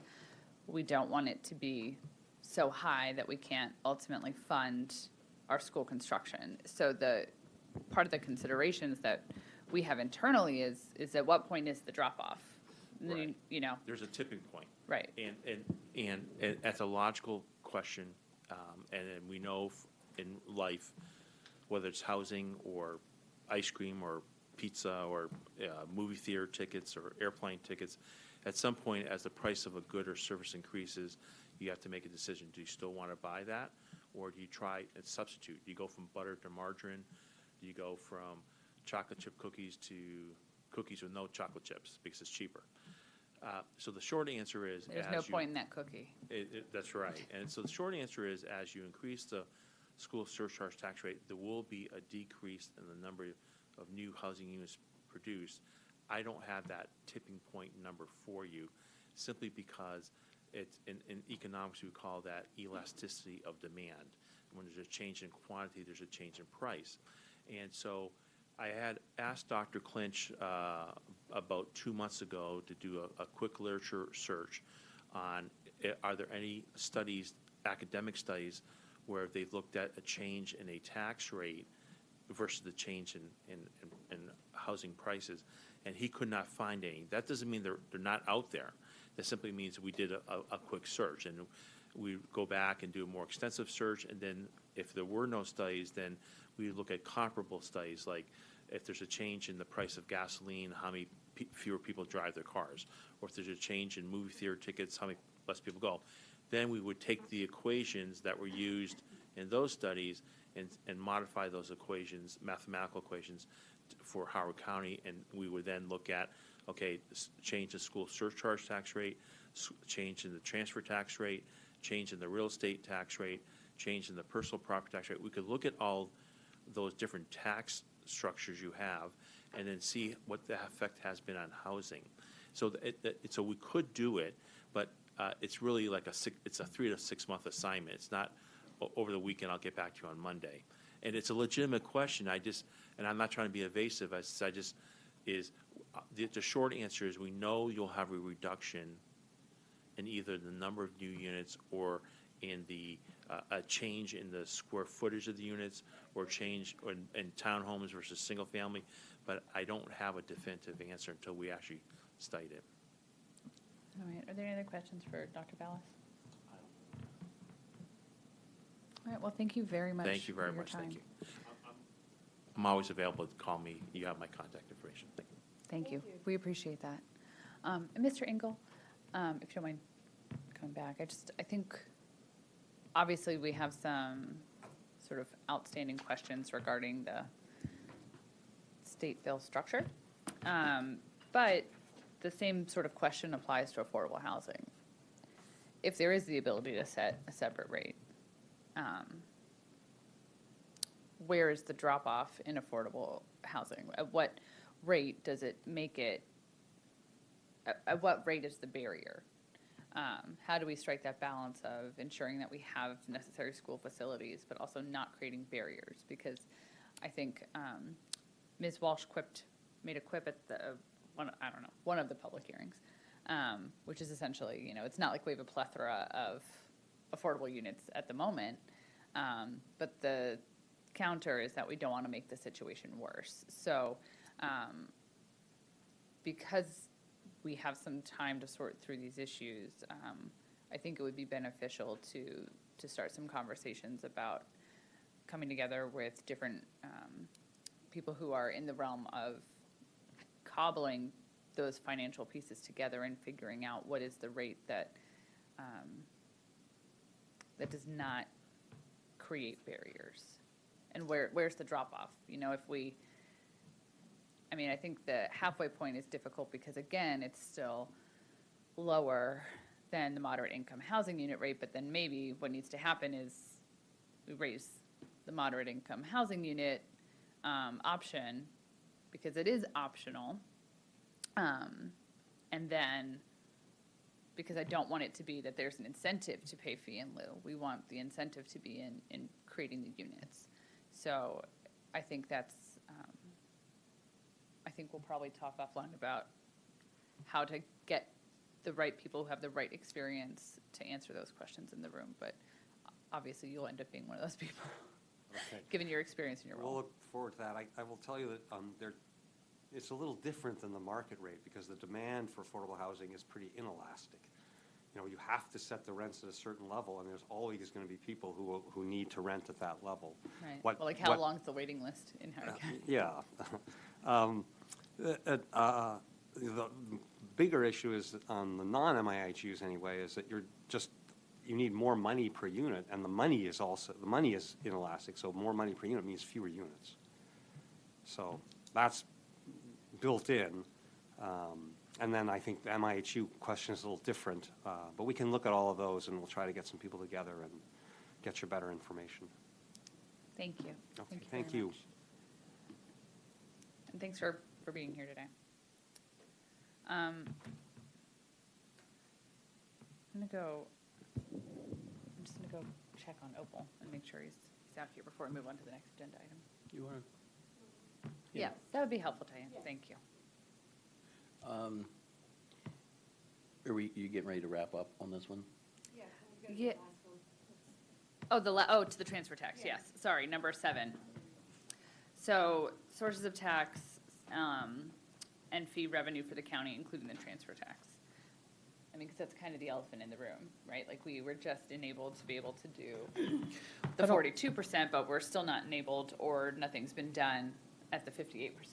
I'm glad you brought up the term elephant in the room. The elephant in the room is school system funding. Yeah. We got dropped the $60 million bomb on Monday morning. We have systemic renovation needs that this doesn't address. We've got, obviously, the construction needs for capacity. We have a plan. We have no idea how they're going to leverage it, how quickly they're going to be able to do anything. I think we're yet again in a world of where we've got a little bit of a broad problem, and we're trying to nitpick at it. And I really think that this council should recommend and resolve to put together a school funding task force with some experts that can bring us before budget, you know, over the next 4 or 5 months, can bring us a full understanding with the school system involved, not us here No, absolutely. Like we operating talked in a about on vacuum.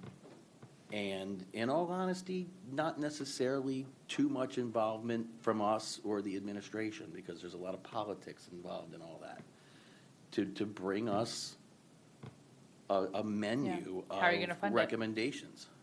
Yeah. And, Well, I you think know, that- whatever we pass here isn't going to take effect until budget time anyway. So we've No, got. it'll take effect 60 days, because I went back through, it's the fiscal year, Yes, so it takes effect 60 days after we Yes. pass it. yeah, 60 days. Okay, well, with regard to this, our math is still flawed.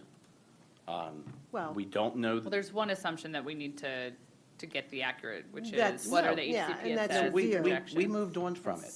One of the $1.32 that exists now is paying off the bonds for Marion's Ridge High School. So the only part of this, only the new money we do here is going to for the need, the bucket we're trying to fill. So if we do 632, only 5 of it. So that math is wrong. We talked about the 27. You know, it's. I spoke with Dr. Sun about coming back at another work session to go through that bond, Yeah. the bond achievement as well as our bond capacity, because because that is an important part of it. How are we leveraging these funds and how can we leverage these funds? We And have when we it- talked with the auditors, yeah. it was very important that, and Dr. Sun agrees, in our approach, that it's not just get all the money now and go forth. You really need to be doing it, because, it's the money that you save, you're able to have more capacity overall than if you do it all once. Well, just understand that when you start talking about recordation taxes and transfer taxes, that gets paid on new construction as well. So whatever unintended consequences or fiscal impacts that come in from this are only going to be exacerbated by a transfer tax. And if the transfer tax or recordation fee is more of what you need, why would you put pressure on that conversation in 4 months by, throwing this dart at the board? I just think we're rushing this along, and again, we're not looking at the big picture, and we should be spending a lot more time on this. And I How go long has back to, it been, Wait. 15 years since this impact fee has been raised? I'm not sure that's a rush. Surcharge. but we've been I'm talking sorry, about yeah, it, school but we've been surcharge. talking about, I'm not sure that's a rush. but other than an overly simplistic math equation, which doesn't take into account a ton of things that we need to take into account, we've basically been talking about how to do it right since 11 o'clock this morning. So that's No, great Well, that it that's kind hasn't. of ignoring Actually, all of the conversations that, That's taken place for months. But if we were, Yes. but if we Yeah. did all this for months, why again, That doesn't mean that we still wouldn't disagree on the numbers, but we have been working on numbers for months. So that just. and they're wrong. Well, that's your view. No, so, they're wrong. That's your If view. planning people were here, they would tell you that these numbers are wrong. And So their I'm not capital trying to improvement plan is necessarily lower the number, because I think that some of the things I talked about which we don't know if we can do yet, not charging for one bedrooms is gonna make people building detached homes in District 5 pay more. So it's not about delaying it, it's not about trying to wiggle into a smaller number, it's about trying to do it right. no, we all want to do it right. I fully. But we want to do it right, but we also want to do it fast. No, because there's I a lot of literally political just pressure to said do it fast. that we will obviously be not moving forward with it this month. So I don't know why you would say that. Okay. That feels a little disingenuous. But on top of that, like Ms. Mallow said, she thinks that 35% is correct. But we obviously need to get that double checked Yeah. from HCPSS. And the biggest number is what we project post-APFO HCPSS student enrollment to be from new construction. That's where I think that there is a question on the assumption. But you're telling, like you said, that the 30,000 is closer to right. I mean, at some point, we're all future casting. There are no hard That's and right. fast numbers when you're Right. predicting the future. That's And right. man, But- I would really love there to be, because it would make my life easier. I'm sure it would make anybody who's putting together an affordable housing deal life easier. I'm sure it would make people who sell homes life easier if it was hard and fast, but it's not. And we have to take the information that we do have with the assumptions that are available to make the right decision. And I do want to do it right, which is exactly why we've talked about waiting, and exactly why we want to make sure that as we go through these considerations that we are tasked with from the state bill, that we are able to incorporate those into this calculation. Well, I'm going to reiterate my suggestion that we convene a task force to look at the whole issue, to look at how much the market can bear, and whether, again, because you do this, we're gonna get a pushback to say, okay, now you can't do transfer taxes, you can't do recordation fees, because you've already maxed out what you can do on new construction. Wouldn't it be great to have that whole conversation together among people that, in all honesty, are more subject matter experts than we are, and are operating outside of a political box? Well, absolutely, because, I mean, I know that nobody here wants to be at the end of the day. It's like, nobody wants to raise taxes for the pure effort of raising taxes. Nobody wants to do that. But the reality is, how do we fund what we want to invest in the community? The thing I don't want to have happen is what happens very frequently with task forces, where they're just used as a delay tactic. And it's, If we put a Let's- deadline on it, it's not a delay tactic. I mean, this is something that. We've had a this group of- bill since we knew this bill was going to be signed by the governor since last May, June, July, August, September. That's 5 months that we've all had to talk to people, to look at this issue, to meet with the auditor, to come up with numbers, to talk to the building community, to find out what their concerns are. And I don't know about you, but I've had multiple of those meetings, and I know I have spent hours looking at these numbers. And I think a task force, I agree with Councilmember Rigby, it's just a way to put this off further. well, but it sounds like you guys are talking about two separate things at the moment. One is this specific bill on school surcharge, but the other is all of the different opportunities to be able to fund our school system, whether that's capital or operating. Is that correct? Yeah. And within capital, it's capacity projects, it's systemic renovations, so you even have breakdown between those. And Well- unfortunately, it's different funding sources. If you see anything other than the transfer tax, I'm sure that we would all love to know what that would be. Look, I'm not Well, transfer advocating to recreation. raise anything. Okay, But we have so- I've heard but we have David Young. impact fees, we have recordation taxes, we have transfer taxes, we have the allocation of the existing transfer tax, we have property taxes. There's new, again, Yeah, but most of what you just mentioned still only goes to capital cost, and it doesn't fix the operating hole between transfer and school surcharge. that's why I let that word property tax come out of my mouth. which You I- did. my And brain we just wanted wanna so point bad that to reach out, back and that grab it was Councilmember Youngman who let the words property tax come out of his mouth, yes. Look, it's just, when we're talking about unintended consequences, you've got to look at the total impact on everything that we might try to do over the next few years. And I think that it wouldn't kill us to take a few months to step back and see how all that fits together so that we can sort of balance all the different things we want to do to get the maximum amount of funding, the maximum amount of leverage with the least amount of unintended consequences.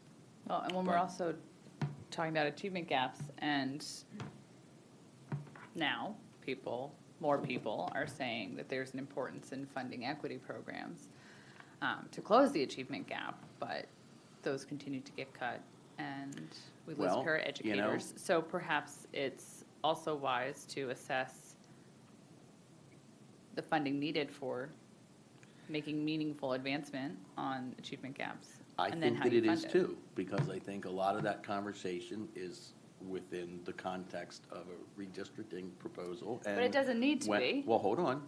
And when a lot of those folks that have given that testimony see what it's gonna cost to do those things, I'm not sure that, when people see how much stuff costs, all their grandiose plans tend to, but again, Well, I would that's the actually say, political side of when it. people see how much things cost, that's when you see real priorities come out. Right, but that's the political side of it.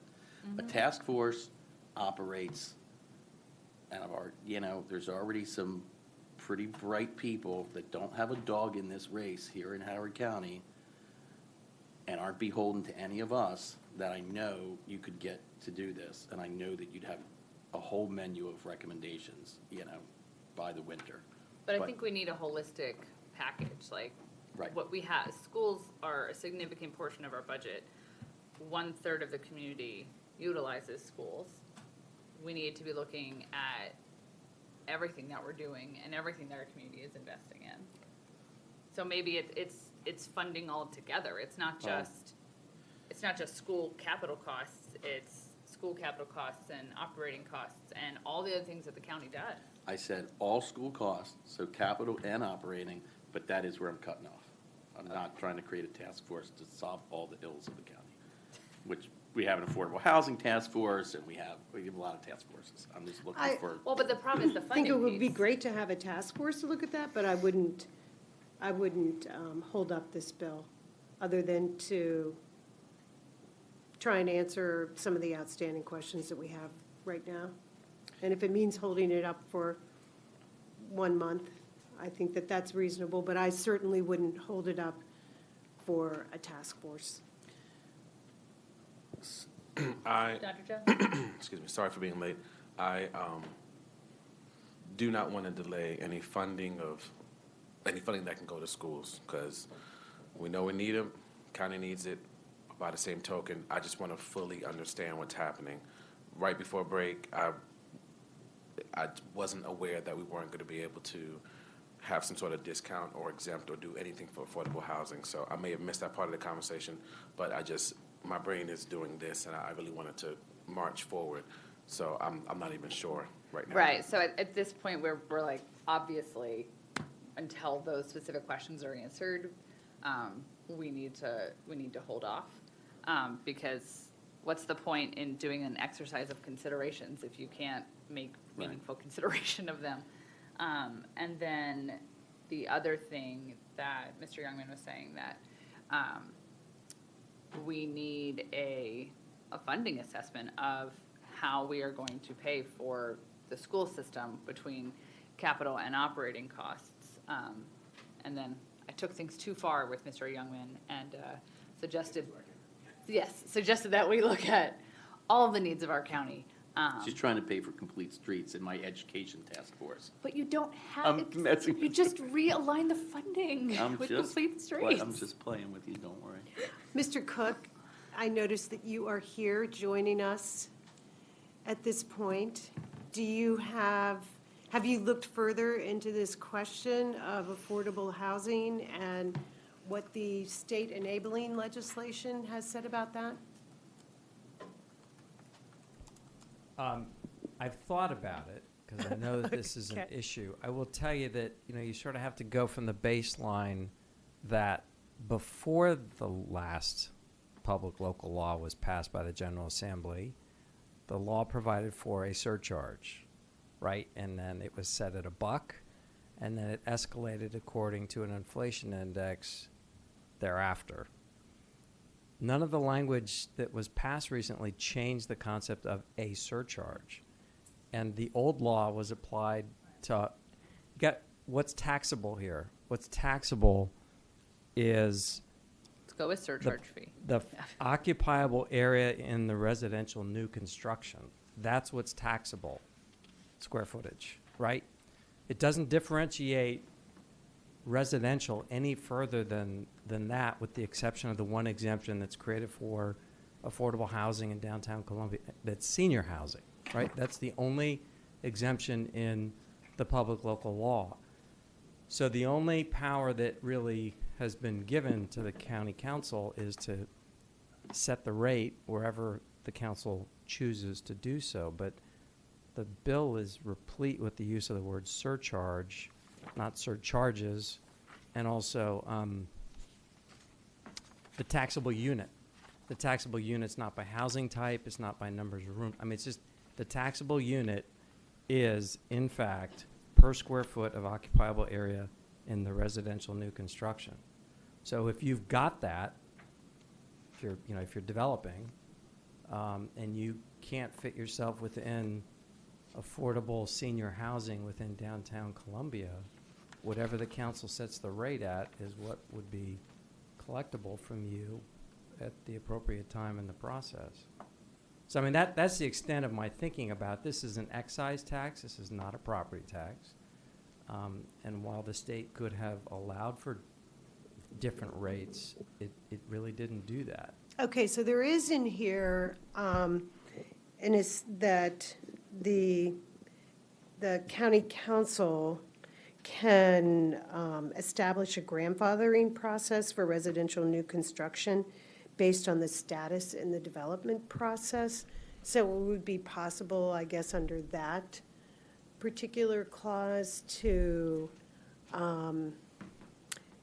grandfather in affordable housing. At the current rate, in At the the interim, current before rate. the state Right, reconvenes, right. it could potentially fix it. Right, that's what I was thinking. If we were to pass it in the next 2 months, that we could grandfather in the affordable housing projects and then ask the state legislature to allow for further exemptions, Well, to to amend the bill. take a to- page off That's of what we need. Mr. We need- Youngman's song sheet, I mean, Uh-oh. I No, think. no, no, no, No, no. By that I mean, No, he practiced the harmony all week. Come on, let him go.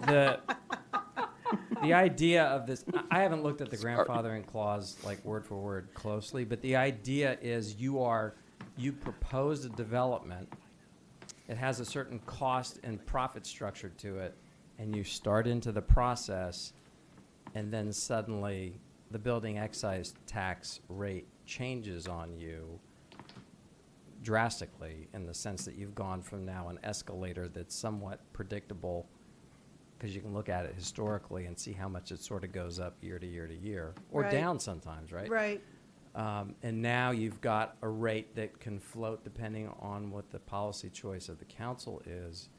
And let's say you're like right at the tail end of the DPZ approval process. Your next step, once you get your final stamps from them, is to go over to DILP and get your building permit, and that's where the tax is going to be collected. That's when a grandfathering clause would come into play if the council chose to grandfather those projects that are in process. But we couldn't specifically exempt the affordable housing projects under the grandfathering. I think it's just based on where it Yeah, is I in mean, the I'd development have to process. think about that, but It's again. exclusively on where your stage is, not your type. Right, that's how a grandfather clause typically works. You are in process, and the rule maker decides to change rules sort of mid-process. But what if you're in process and? Yeah, well, again, I go back to what language is in the provision that allows you to grandfather things in Right. process. Establishing a grandfathering process for, again, residential new construction, which is a defined term,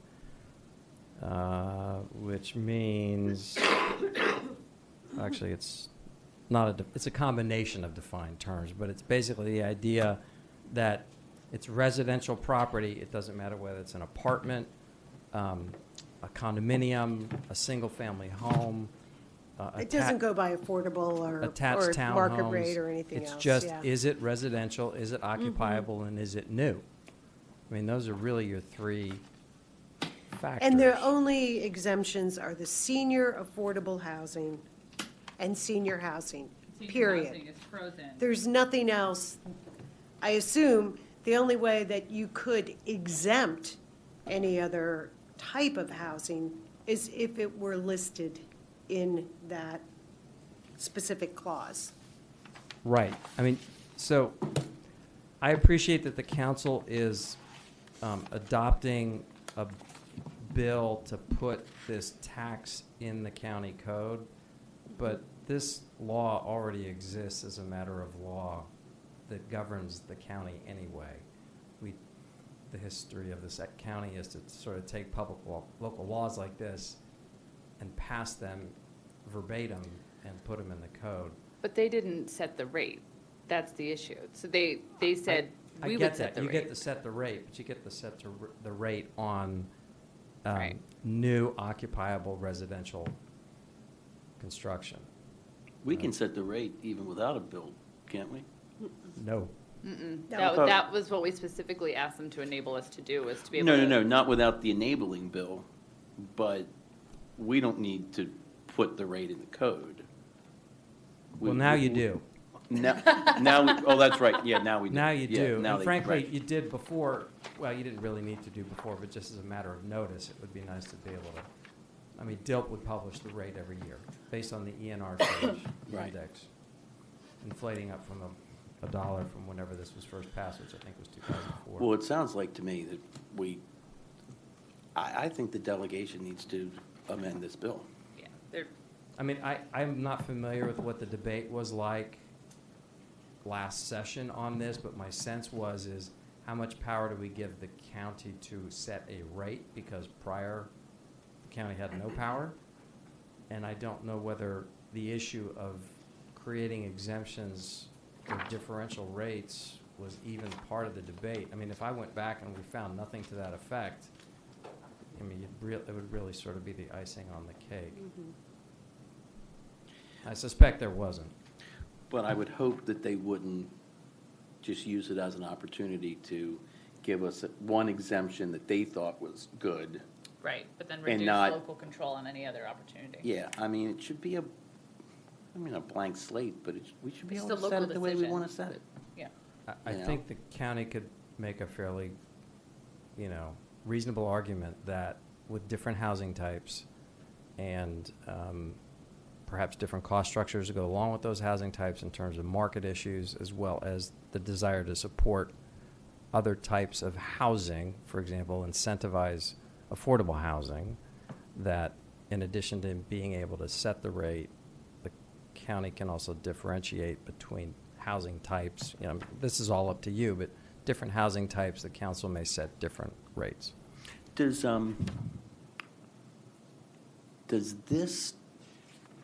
a redevelopment trigger this, or just brand-new construction? According to our code, redevelopment does not trigger it, but the type of we've actually looked into it, because we looked into it on behalf of the Toby's project, since that's sort of a redevelopment, but it's too big beyond the footprint of what Toby's is right now to be considered a redevelopment. So the redevelopment itself has to be basically within the same footprint. So within the same footprint, though, so we'd be okay with, like, Enterprise? I mean, that would be catastrophic for probably. them. Wait, isn't that a potential zoning board case? Oh, it could be, yeah, I'm sorry. Right, actually, we were going to look into that too, but didn't for that reason. Okay. Yes. Just like Yeah, to- Liz Liz isn't is here, not she usually has here. her She would- buzzer. Yeah. To, it's my Yeah. buzzer, Your buzzer. but Liz hits it. Yeah. Just- So we didn't look into that.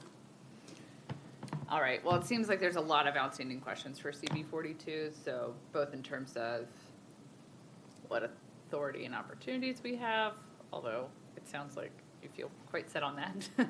I think it's pretty clear what authority and opportunities we have. Whether or not we need to change them is another issue, and what we can do with the authority that we do have and how we would put affordable housing into what we are aware of now, what we could do. And I Or think if we the other can. thing that we need to do is we need to look at where projects are, in the process, and what, if anything, we could grandfather in the meantime, so that we could then ask the state legislature to make the changes that we're looking for.